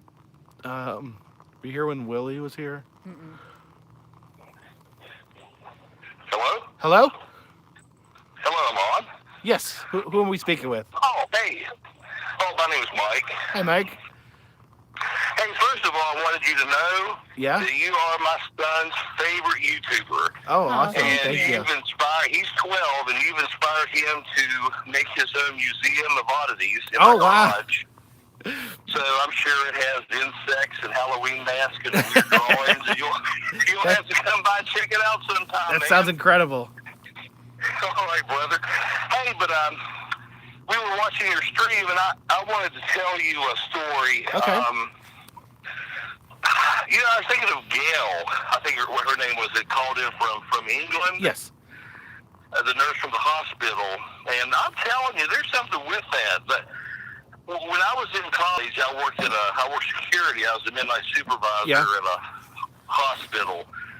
And I'm telling you, I could keep your show occupied for 6 hours with stories. But I'm going to tell you one that I think when I think about puts the hair on my arms up. Worked at the hospital, and I was on the midnights, and this one unit was being renovated, and it was near the ICU. So they were having problems with family members coming there and staying in the rooms overnight. And of course, the hospital didn't want to be rude. It was PR. They asked security to come up there and, just tell people to speak with the nursing services staff. They found them other accommodations. Yeah. So I went up there one night. It's really creepy. It creeps me out. I keep thinking about it. I went up there one night, and I was checking the unit, make sure there was no family members up there. It was all locked down. And I got about halfway down the hallway, and I was just walking down, checking each door, making sure it was locked. And then behind me, I heard a loud thud, boom, boom, like somebody was hitting knocking on the doors, pounding on the doors behind me. And I heard it, boom, boom, boom, boom, boom, boom. And I'm telling you, it started behind me. It got right beside me, went on down the hallway, and then boom, boom, boom, boom, the other side of me. I just heard it come right past me. Oh, wow. Can't explain it. But needless to say, I spent the rest of the shift hanging out in the emergency room where there were people I bet. not running around. But I just wanted to share that one with. I just wanted to share that one with you. Thank you so much. Does your son have something he wants to say? It sounds like he's trying to talk. Sure. Hold on for a minute. Hold on. I think he's going to. Okay, hold on. Sure. So, have you ever heard of the Chesapeake Community Center? What? I'm sorry. We didn't hear it, honey. Can you say that again? Have you heard of the Chesapeake Community Center? The Chesapeake Community Center, no. Well, it was an old school, and it was supposedly really haunted. And there were some stories about, like, a little girl got hit by a car there, and she was going to her dentist appointment. Yeah. But one day, on October 31st, Halloween, we went up there, and at, like, 10 o'clock was an EVP. Oh, yeah? And on the EVP, we had a candy and we had a bow. And we wish that we had the phone charge that we had the EVP on. Yeah. But we don't. But maybe on the next live stream, if you do this again, we will charge the phone so we can show you this EVP. Well, so that you can listen to this EVP. Yeah. It was really creepy because it said in a little girl's voice, "I want the bow," and it was like, really creepy. Oh, wow. That is creepy. Thank you for the story. Yes, thank you so much. What was your name again? My name was Tommy. Tommy. Thank you, Tommy. And Thank you, Tommy. Thank you, Mike, as well. Thank you very much. We appreciate you calling. Thanks. All right. Funeral host, huh? 8675309. Thank you, Antiques in Motion. Who finally found his wallet. Thank God. Glad you found your wallet. Yes, that's the worst. Any alien stories? Alien stories. I don't really have any UFO stories, but there was one time I was living in Indiana.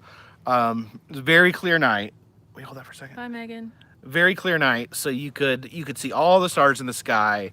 And I looked up. I was just looking at the stars, and I saw something moved over top of me, and just like blocked. Caller, can you hold just a moment?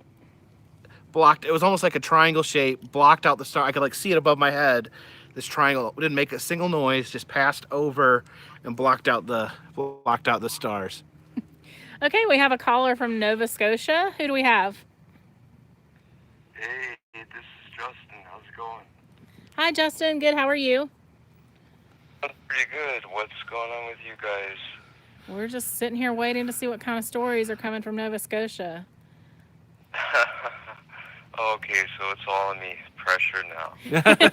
Yep. Okay, cool. Well, this is a really neat format anyway.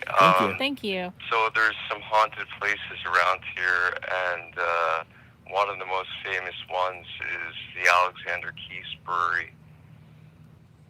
And to this day, it's still haunted by the owner that started it, still brewing the beer, and you can go there each Sunday.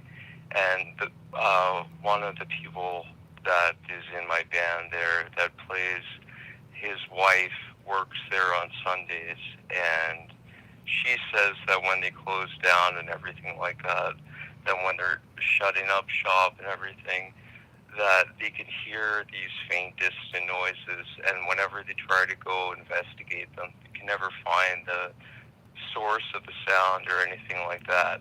But the thing is that she's not like a person to believe in any kind of paranormal, so I have no way to, or reason to like doubt her, right? So, but anyway, just wanted to share that little one with you guys. Very spooky. Thank you for calling in. Thank you so much, All right, Justin. thanks, guys. Peace. Bye. Somebody said they went to a haunted Tim Hortons. That's the donut shop that's in Canada. Get another. All right. Oh, Washington, are you on the line? Hey, not exactly a ghost story, but years ago when I was living in Illinois, my friend and I would go out in the cornfields and just run around and do stuff. One time we were running around out there, and we saw something. We stopped, and it took us a couple of seconds to figure out what we were seeing. And it was a crucified chicken with candles surrounding it. Oh, holy, okay. And we were just absolutely in shock. We couldn't talk. We couldn't say anything. And we ran out of there like I've never run before. My friend ran cross country, and I kept up with him, and I'm not really in shape. Yeah, fear is great. I mean, fear is great for helping you pick up speed. It's good motivation. Yeah. But hey, I love all the videos, and keep up the good work. I appreciate it. Thank you. Thanks so much. Yep. Take Bye-bye. care. Bye. Yeah, that's. That is pretty creepy. I think that would bother me. Oh. Got to see the ghost train of St. Louis, Saskatchewan. Nova Scotia seems cool. Rome, Georgia. All right, we have someone from Rome, Georgia, the home of Human Bunny. Who do we have on the line? It's Chandler again with the shotgun story. Yeah. I didn't mean to text that picture. Sorry. Oh no, I think it's okay. Okay. I think what happened is, I guess you texted it to this phone, but for whatever reason, it went. Because I guess the text messages are connected, so it popped up on my wife's phone, and she was like, I'm like, "What?" So Who said it's this? not a problem. Don't worry about it. It's fine, honey. Yeah, Thank but you. I wanted to tell a funny story that my uncle used Okay. to tell me when I was a little kid. Let's hear it. So, it's called Booty Itch. Yeah, So it's about this kid that went to school for the first day, yeah. and his name was Booty Itch. The teacher asked him what his name was. He said, Booty Itch. She said, what's your name? He said, Booty Itch. She kept saying that, like, what's your name? And he kept saying Booty Itch. And then she said, if you say that one more time, I'm sending you to the principal's office. And then, what's your name? And he said, Booty Itch. So then he went to the principal's office, and the principal said, what's your name? And he said, Booty Itch. And the same thing happened. And he said, if you keep saying that, I'm going to call your mom. What's your name? And then he said, Booty Itch. And so he called the mom, and he was walking outside. He got hit by like a car or a bus or something. His mom jumped out of her car that was when she was just parking and said, oh, my poor Booty Itch, oh, my poor Booty Itch. And all the classmates ran out and said, why don't you scratch it? So that was mine. That took a dark turn at the end. Thank you. Yeah. Thanks, All right, thank you, Chandler. Bye. Booty Itch. That is cute. I wasn't expecting him to die at the end of the story. I think you missed the point. Oh.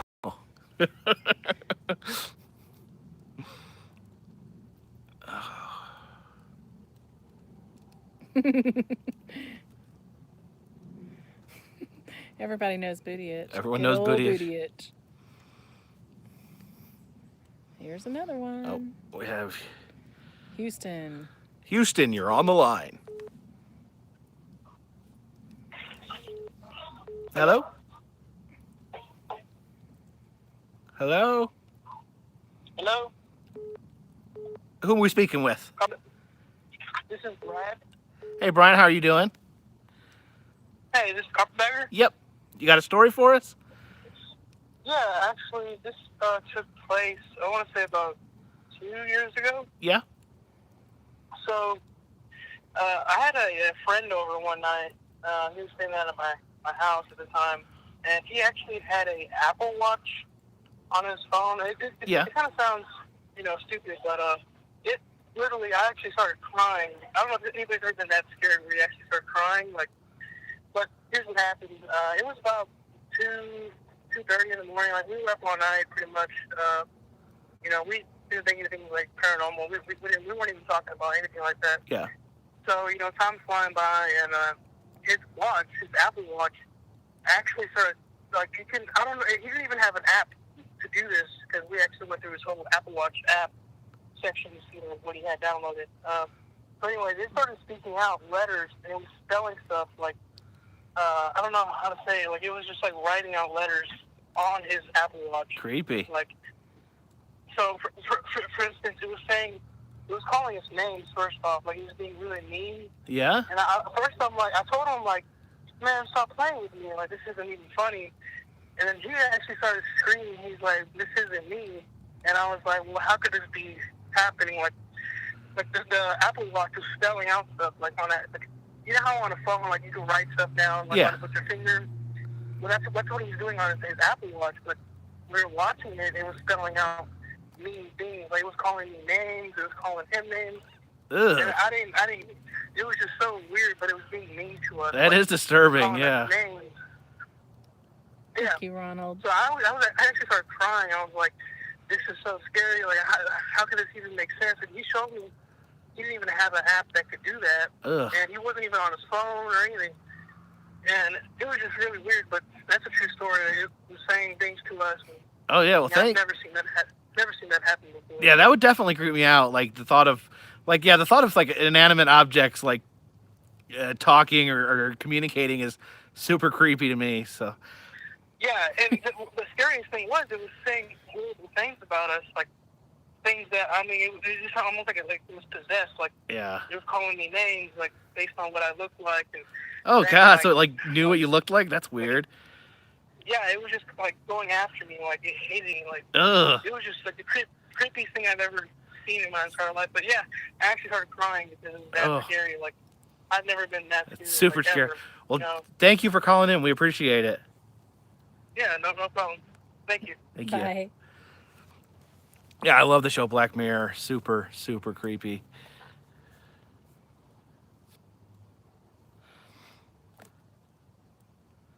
Another.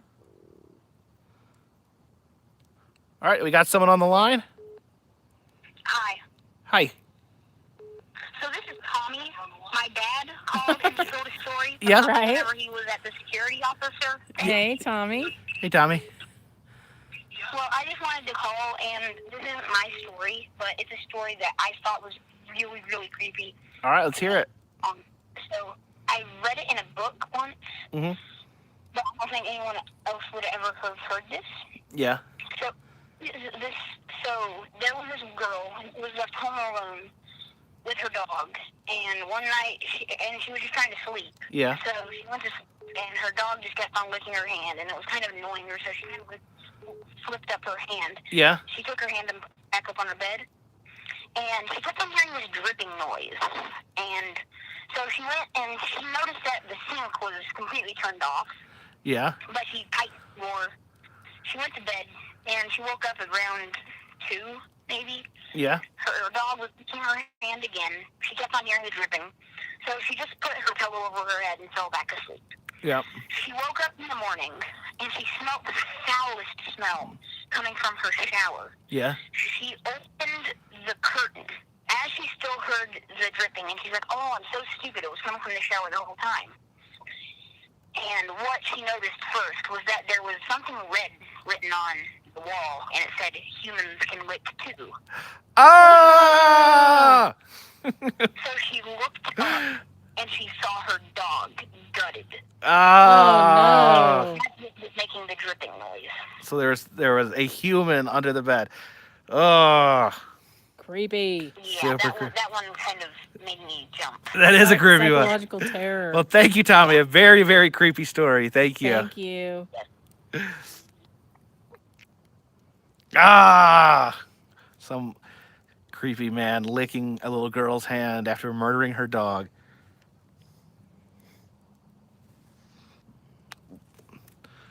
All right, do we have someone on the line? Yes, this is Jeff Block. Hey, Jeff, how's Hey, it going? Jeff. How are y'all doing? We're doing great.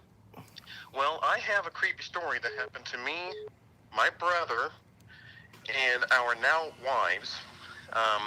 We were just dating at the time. Yeah. It's very important to take into account that this was circa 1986. Okay. So no internet, no cell phones. We didn't have any of that. It was New Year's Eve, and we was down in our hometown down in southeast Texas, bored and wanted to go do something, and went to that regional curiosity around there, the Saratoga Light. It is one of those spook roads with a light that's down at the end, and it's got its own folk story kind of thing. And of course, we went out there to go see if we could see the Saratoga Light. And now I can't emphasize enough how spooky this road was, way out there in the sticks. And we drove down it and thought we were seeing the Saratoga Light. Well, it turned out it was a vehicle heading towards us. And as we were about to cross paths with each other, now this is in a road that's so narrow, it's like driving down some monster's throat. It's just so, it's so narrow and spooky and out in the middle of nowhere. And of course, as we were about to pass each other on this very narrow road, we could see in the middle of the road on this dirt path, there was a goat with his head cut off. Right there in front of us. And of course, I was petrified because then I looked over at the vehicle passing us, and there was a guy looking straight at us. And oh my gosh, I took off, and me and my sister-in-law was the only one that was able to see the person's face. And we realized we have to go back in the direction of this person to get out. Oh my gosh. And so and he turns his lights off. And we're back there, we're trying to, we had waited down there forever, it seemed like, for him to leave. We had to negotiate the car around, point to the direction. Yeah. And we end up inching our way back out. As we passed by the goat again on our way out, my brother Jim, catcher guy, wants to get out, and he actually even goes out and touches it, said it's still warm. It just happened. Oh my gosh. And we leave and go all the way back home, and to my parents' house at the time. And we get there. We get home. This is like about an hour drive to get back to the house, all in the country. My dad's nodded off in the chair, and we're telling him the story. Yeah. The phone rings. Mind you, it's about 3 o'clock in the morning. Oh my gosh. Mom and Dad's phone ring. I go and answer it, and I hear, "I know who you are. I know where you live, and I'm coming to kill you." Oh my God. Oh my God, Jeff. No internet. This is this is in the mid 80s. Of course, now my dad, he's looking at you, goes, "Oh, there's one of your friends pulling your leg." No one knew we went out there. Nobody knew we went out there. Oh my God. That's a true story. Now I have kind of wait. So no one ever showed up then, I guess. Well, there actually is a continue. I was waiting to see if you asked, because there's a little bit more to the story. Is the next morning, I'm home, my mom and dad's alone. Yeah. Everybody else has gone their merry way. And a guy, a yellow truck, it's not the same truck that we saw. Yeah. Is inching down mom and dad's, we're out in a big country property, is inching down mom and dad's property. Down, passing up. I was like, it's this total stranger driving up mom and dad's yard, and just inches his way out, all the way out into the woods. He leaves the driveway and is driving off into the woods.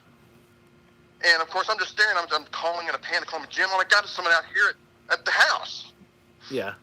This is the next day, and of course, I'm freaking out. I was there by myself, and he's just looking out in the woods for a moment at the property line, and then inches in reverse on the way back out to the driveway and left the property.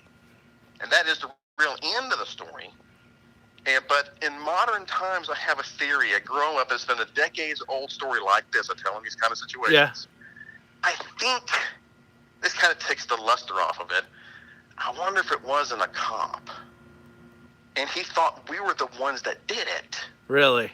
And he basically went back to the station. Let's give these kids a big scare, because they're the ones that probably did it. And we're not one of good old boys kind of cops. Yeah. And he could look at our license plate, and he could got our information. That's true.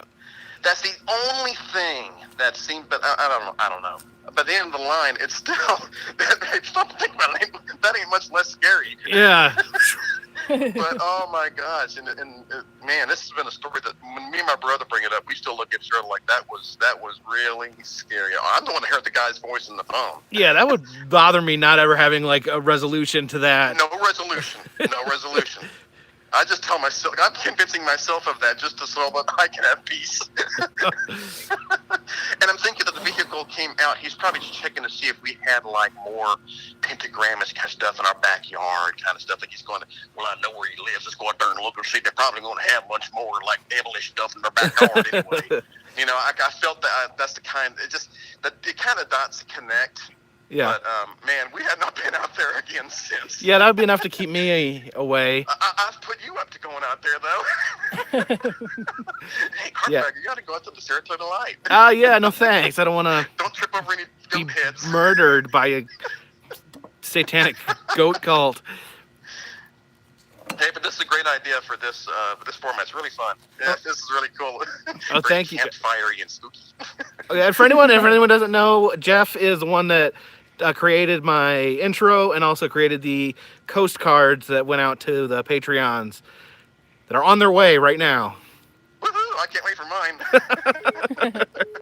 And Y'all have a good someone else night. is calling. Thank you. All right, thank you, too. Jeff. Bye-bye. All right, we have Gainesville, Florida on the line. Yes. All right, who are we talking with? Kaylee. Hey, Kaylee, how are you doing? Good. How are you? Good. Do you have a story for us?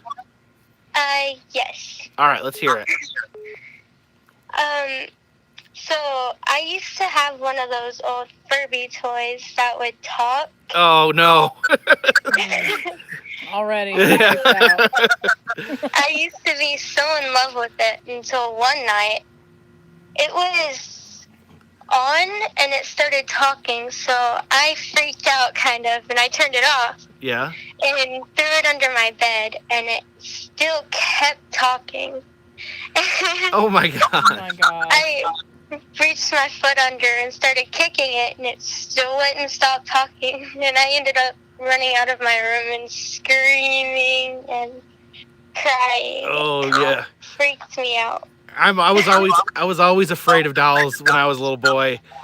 So that would have been like the most scary thing I could imagine. Thanks for your story. Yes, thank you.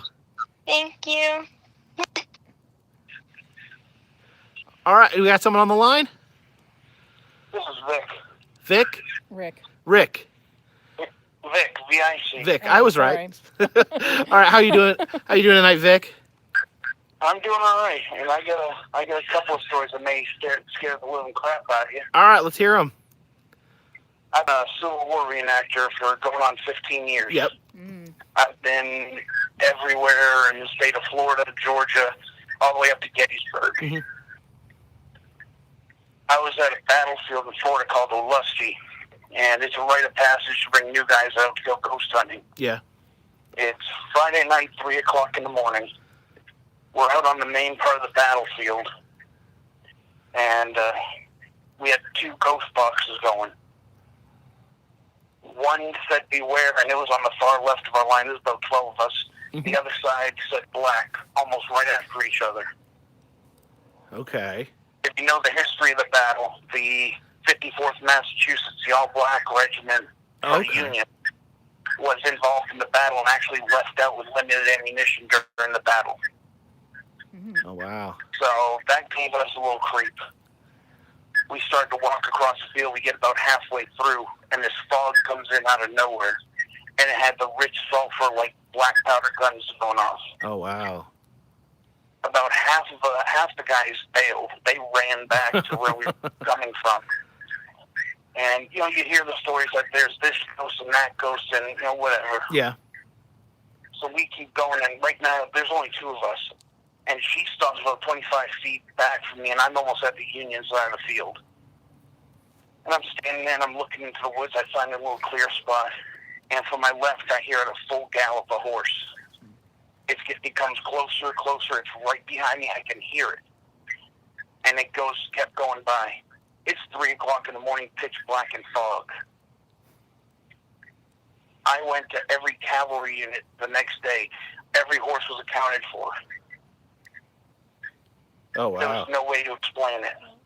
Very creepy. I've seen ghosts. I've seen shadow figures on that field. I've had unexplained jets of smoke come out in pictures.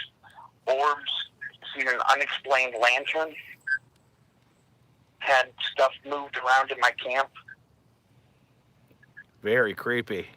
I can just imagine that anything, related to the Civil War, any battlefield, I mean, that's got to be just ripe for incidents. Oh, absolutely. There's a historic site. I can't release the name because they don't want to be known for ghosts, just the history. Yeah.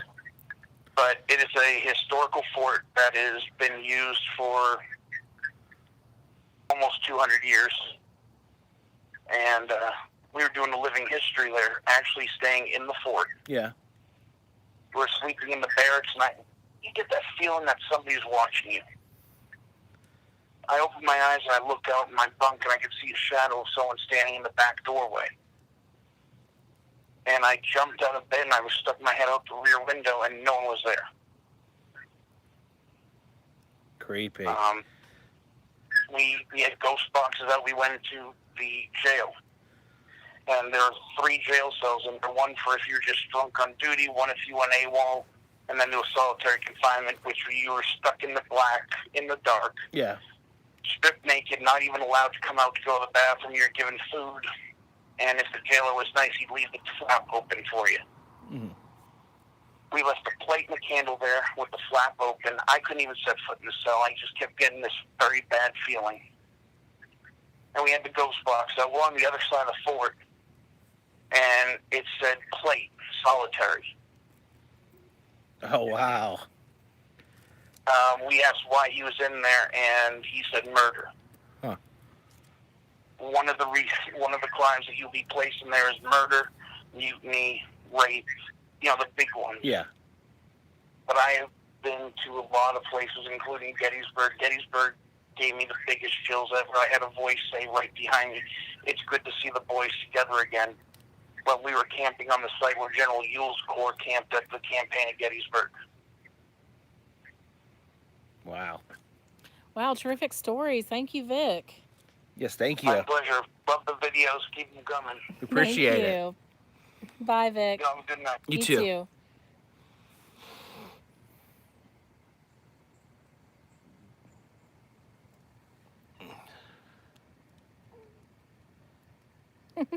What? Face you're making? I was making a weird face. Yeah. All right, do we got someone on the line? Yes, I'm so sorry. This is Tommy again. Hey, Tommy. Is there any limit to calls? No. No rules here. No? Nope, not so far. Well, because I got a lot of stories, but I'm only going to tell 2. Okay.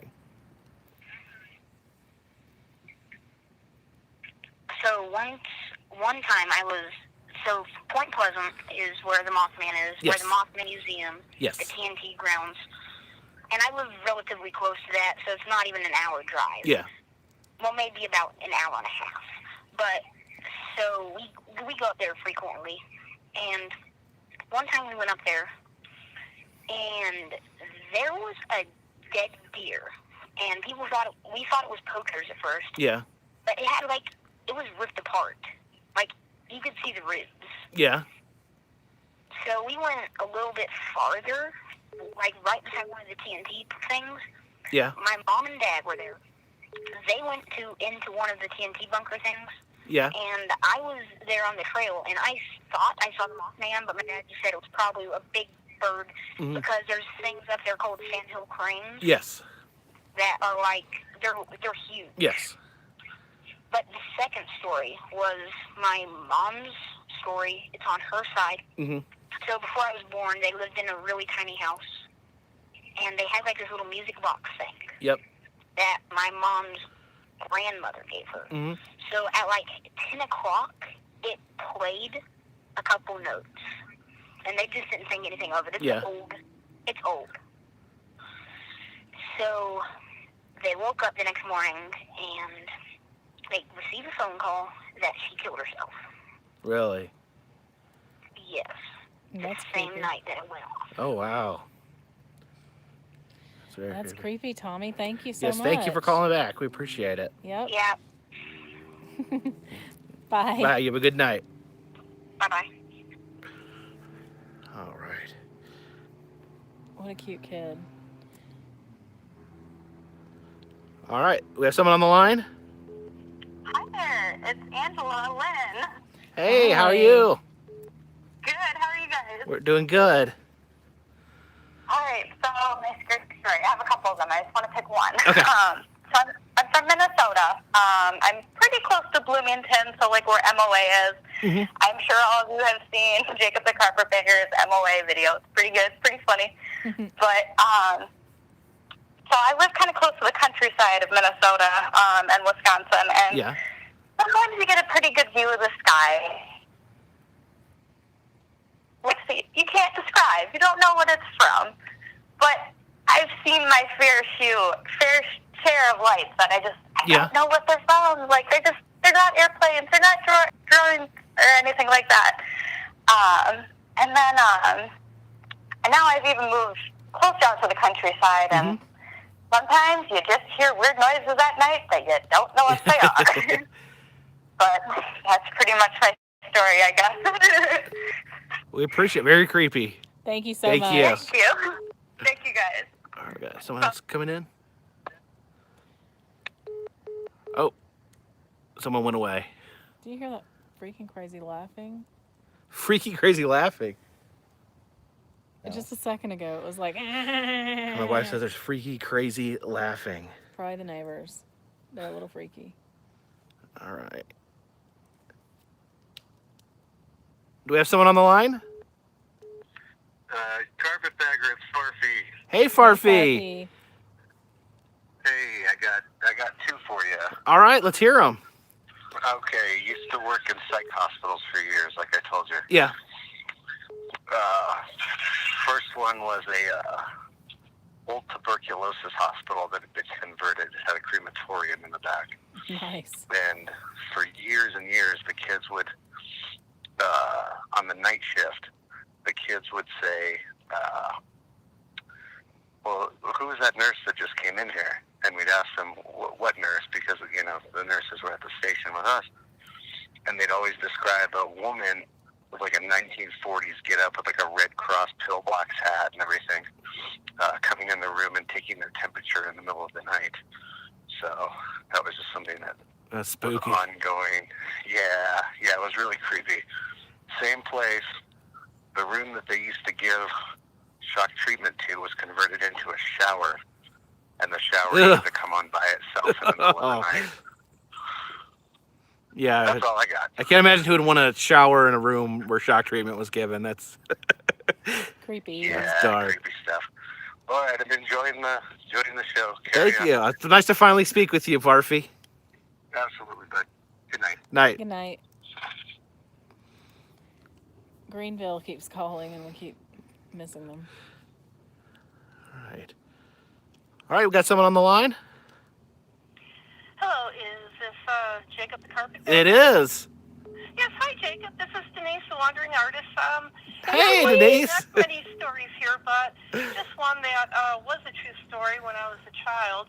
Yeah. A long time ago, I had lost one of my favorite pets, a dog, who passed away. And as a child, I had a hard time dealing with it. So my mom took me to Wisconsin, and she was hoping we'd, be able to get me to forget about my dog. And I was sitting there, and we were looking out into the woods, and I saw a dog that looked like it was a stray wandering around. It looked exactly like my dog that passed away. Yeah.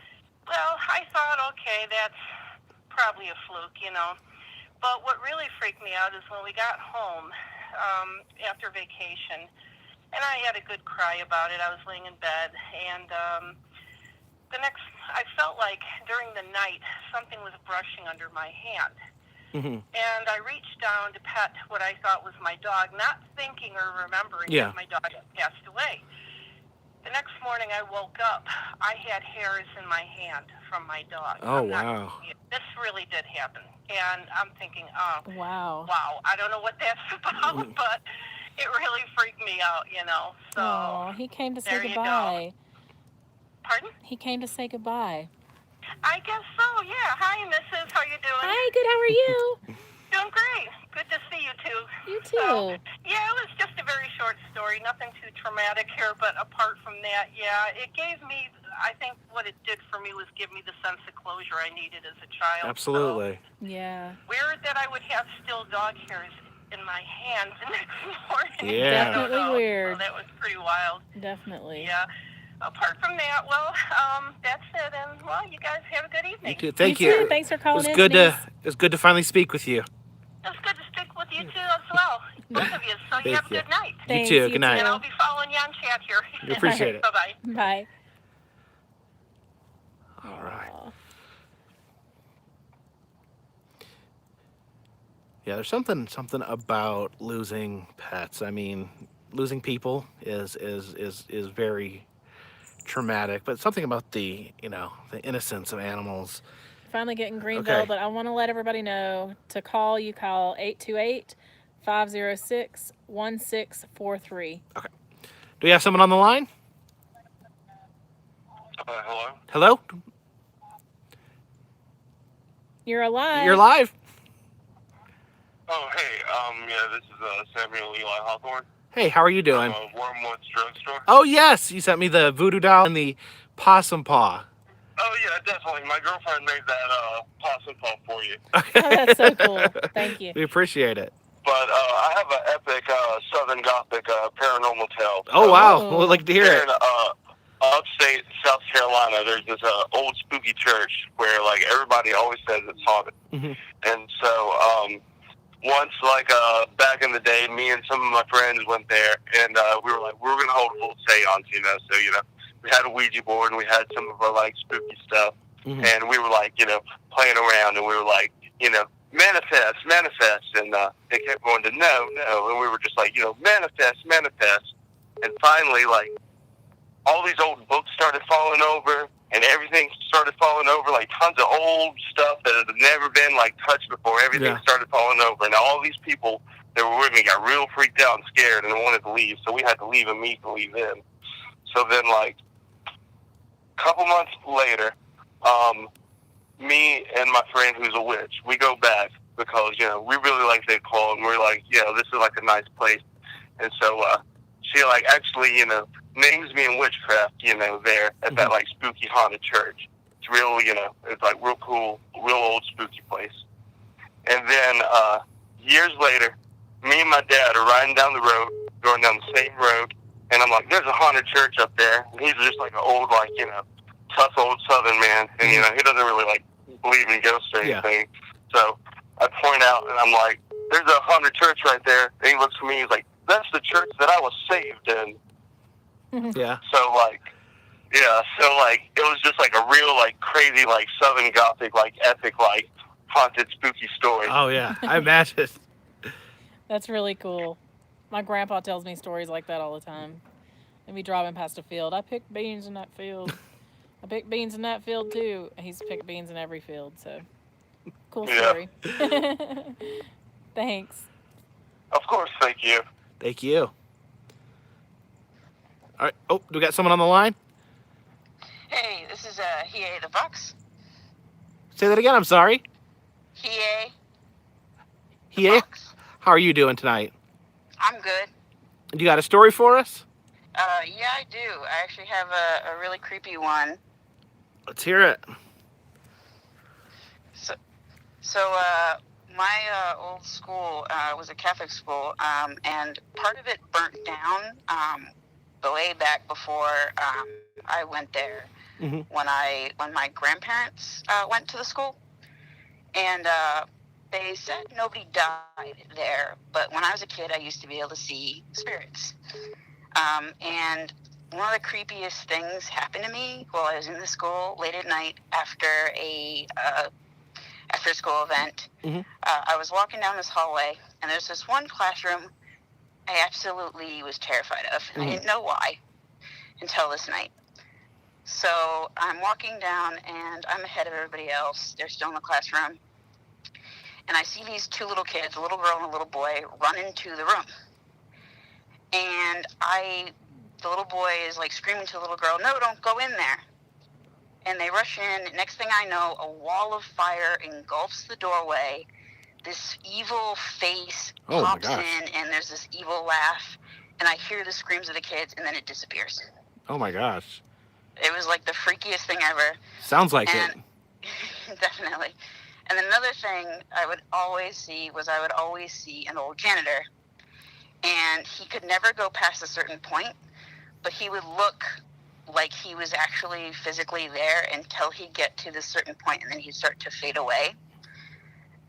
And the fire started in the boiler room, so I always was like, oh my God, did like this janitor die there? But I never knew the history. They would never talk about it. It was always hush hush. But other people in the school claimed to have seen him and seen little kids too. But that was my creepy story. Well, thank you so much. That's terrifying. Thank you. You're welcome. I love you guys. I love watching you. We appreciate it. Thank you. Bye. All right, we got someone on the line. Hey, Jacob. Hey. Hey, it's John Ardelli, otherwise known as Peddling Prince. How you doing? I'm doing great. How you doing? Not doing Good to too hear bad. from you. I'm glad to finally get a chance to speak to you live, but I do have a creepy story for you, though. I kind of held off on calling until now, but I said, I'm calling from outside. I apologize for the idiots honking the horn. Oh, no problem. This time of night, what did you think? Anyway, long story short, where I work in a call center. We recently moved locations, but we used to have an older location that whenever I was in there, I always used to see weird things moving, like in my glasses, see like people walking up behind me and stuff like that. There are actually two creepy things that happened there once.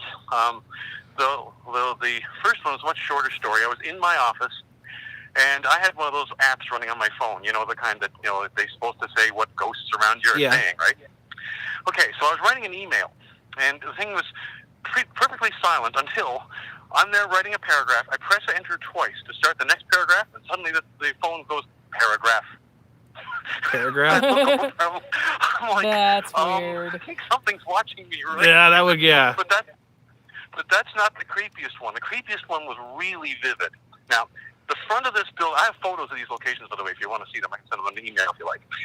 But there was a place where there was two double doors inside, then there was another set of double doors on the outside the foyer, and then there was the main doors on the actual exterior of the building. I was standing on the inside of the inner doors, and there are big windows in it, so I can see into the foyer area, right? Yeah. Okay, so I look up. I'm texting on my phone. I see movement out of the corner of my eye. I look up, and there's this guy coming around the corner from the offices around the corner. He's wearing a ball cap, a jean jacket, jeans and jeans. He looks right at me. We nod at each other. I look down at my phone, finish the text, and looking down for maybe 4 seconds. I look up. Yeah. He's gone. Totally gone. Like, okay, where the hell? So I go out there. I go down the hall where the offices are. No sign of him. I go out the front of the building. I look left. I look right. It's a big open parking lot. There's no way this guy could have moved that freaking fast. Yeah. He'd be gone. So I'm like, I come back in. I'm like, so where the hell could this guy have gone? Then I look at the spot where he was. Now, I remember when he was walking towards me, his shoulder was nearly touching the wall there. Yeah. And I looked down, and right where he was walking, there's a chair, two chairs, and a table. And I suddenly realized there's no way this guy could have been walking towards me in the position he was in, because he would have tripped over those chairs and the table.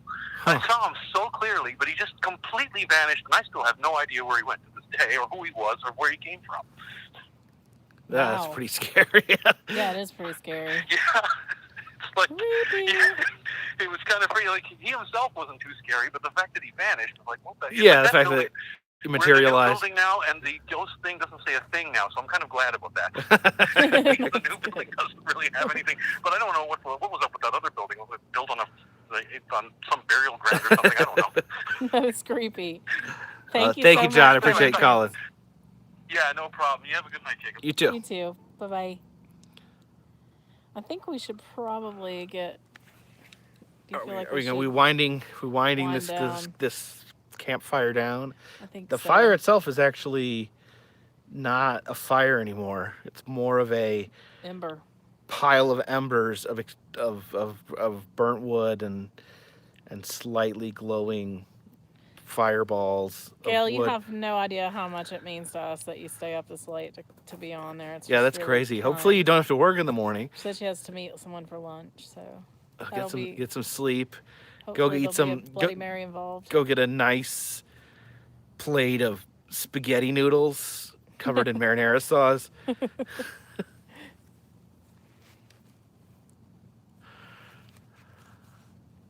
Oh no, it's almost 5 a.m. Oh, How I would die if I had to stay up that late. Gosh, how many? What is it now? It's 11 here. So Yeah. it's 6 hours ahead in the UK? Yeah. How freaking big is the Atlantic Ocean? It takes about 6 hours to fly there. That just seems... That's a lot of time zones that no one lives in. 9 p.m. Somebody lives in the West Coast. Yeah, he's The pond. Yes. Santa Cruz, Billy. Santa Cruz, right? Yeah. All right. We started at 9 our time, so Yeah. yeah, it's probably close to midnight. And I think that we have one last story from my husband. Which one? Don't you want to talk about your grandpa? Oh, I told that story while you were gone. Oh, man. sorry. I like hearing that story. I can tell it again. No, it's okay. I'll hear it again. It was a happy ghost story with a happy ending.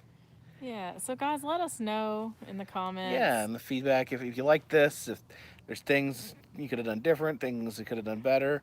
I think it worked out pretty good with the phone. I was worried that we wouldn't get, people wouldn't be able to hear. I think it seemed like people were able to hear pretty well. So yeah, give us some feedback. Yeah, let us know. And we Just do don't be a jerk about it. We do have one story. What? Remember this story? Which one? He used to work a third shift job, and so we used to talk on the phone all night while he was at work and everything when we were young, and we just have always been really close. And he was driving home, and he was telling me where he was at. He's like, I'm on such and such, and I said, well, Jacob, be careful for the deer. And just as I said that, this deer ran out in front of the car. Yeah, absolutely true. It was, it wasn't just that one deer, it was like 4 or 5 deer, like completely lit up by the moonlight too, and make it even more epic. But yeah, she said out of nowhere, like just said, watch out for deer. I'm like, okay, that's random. I have no idea what even made me say that. It just did. But yeah, I actually turned a corner, and there was like 5 deer just like standing in the middle of the road. So, absolutely, yeah.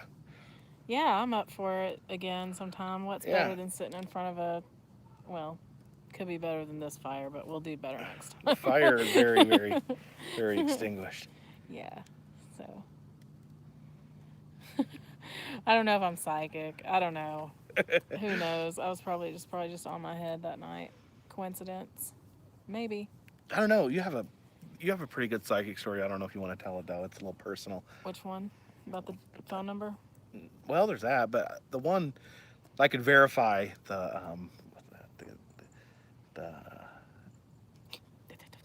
can Icarus Latin and the axe and all that. Oh yeah, you can tell it. Can I tell it? Let me see. Let me make sure I got the whole story in my head right. Mason, you're gonna catch your tail on fire, buddy. Well, I'm trying to tell the story because it's involving real people, but it's she had a dream about a friend of hers being attacked with an axe, and literally several months later it happened for real. He was attacked with, I think, someone had not like killed him, but like had hit him, I think, with like the blunt end of an axe in the back of the head, and she had dreamed the almost identical same thing. It was not the same person that attacked him, but it was the same victim. I believe it was a representation of the person, though. Yeah, it was. There was a connection. There was a connection between the people. I didn't think about it until Jacob brought it to my attention. Yeah, that's the thing that was like really kind of creeped me out. Was like, she told me about her friend being attacked, and I was like, "Don't you remember?" She's like, "Remember what?" I'm like, "You dreamt about this. This happened in a dream before it happened in real life." And the craziest part of this whole dream is that in the dream, I kept flashing back to a scene where there's a Christmas pole, like a Christmas tree, an artificial tree, and it was only the pole, and beside it was a calendar, and the calendar was June. And that is when it happened in the June? incident occurred. Wow. Genuinely, yeah, that genuinely. Oh, I'm sorry. You can't hear me? Okay. Does everybody need me to repeat that? She was saying that in the dream that they just kept having visions of a Christmas, I guess an artificial Christmas tree with all the limbs taken off.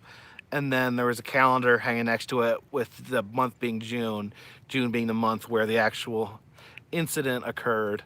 Yeah. So take that for what it is. You know, I can be pretty, a pretty strong skeptic a lot of the time, but that was, whatever it was, spooked me. I don't and remember. It was real. I don't remember if it was an axe in the dream or not. No, it was. It's been so long ago now. It was an axe. It was an axe in both the dream and real life. That's really, crazy. Another time I had a dream of a phone number and I woke up and wrote it down. And then nothing. One day I got a call, and this is back in the day of house phones, and I look at the caller ID and it's that number. I pick up the phone, and this was back when I was married before, and it was my ex-wife, or my ex-husband's new girlfriend. Yes, future wife. That's right, they got married, didn't they? They did, which is fine. We're totally fine with that. Yeah. I mean, and I don't have any ill will on him, but, it was weird.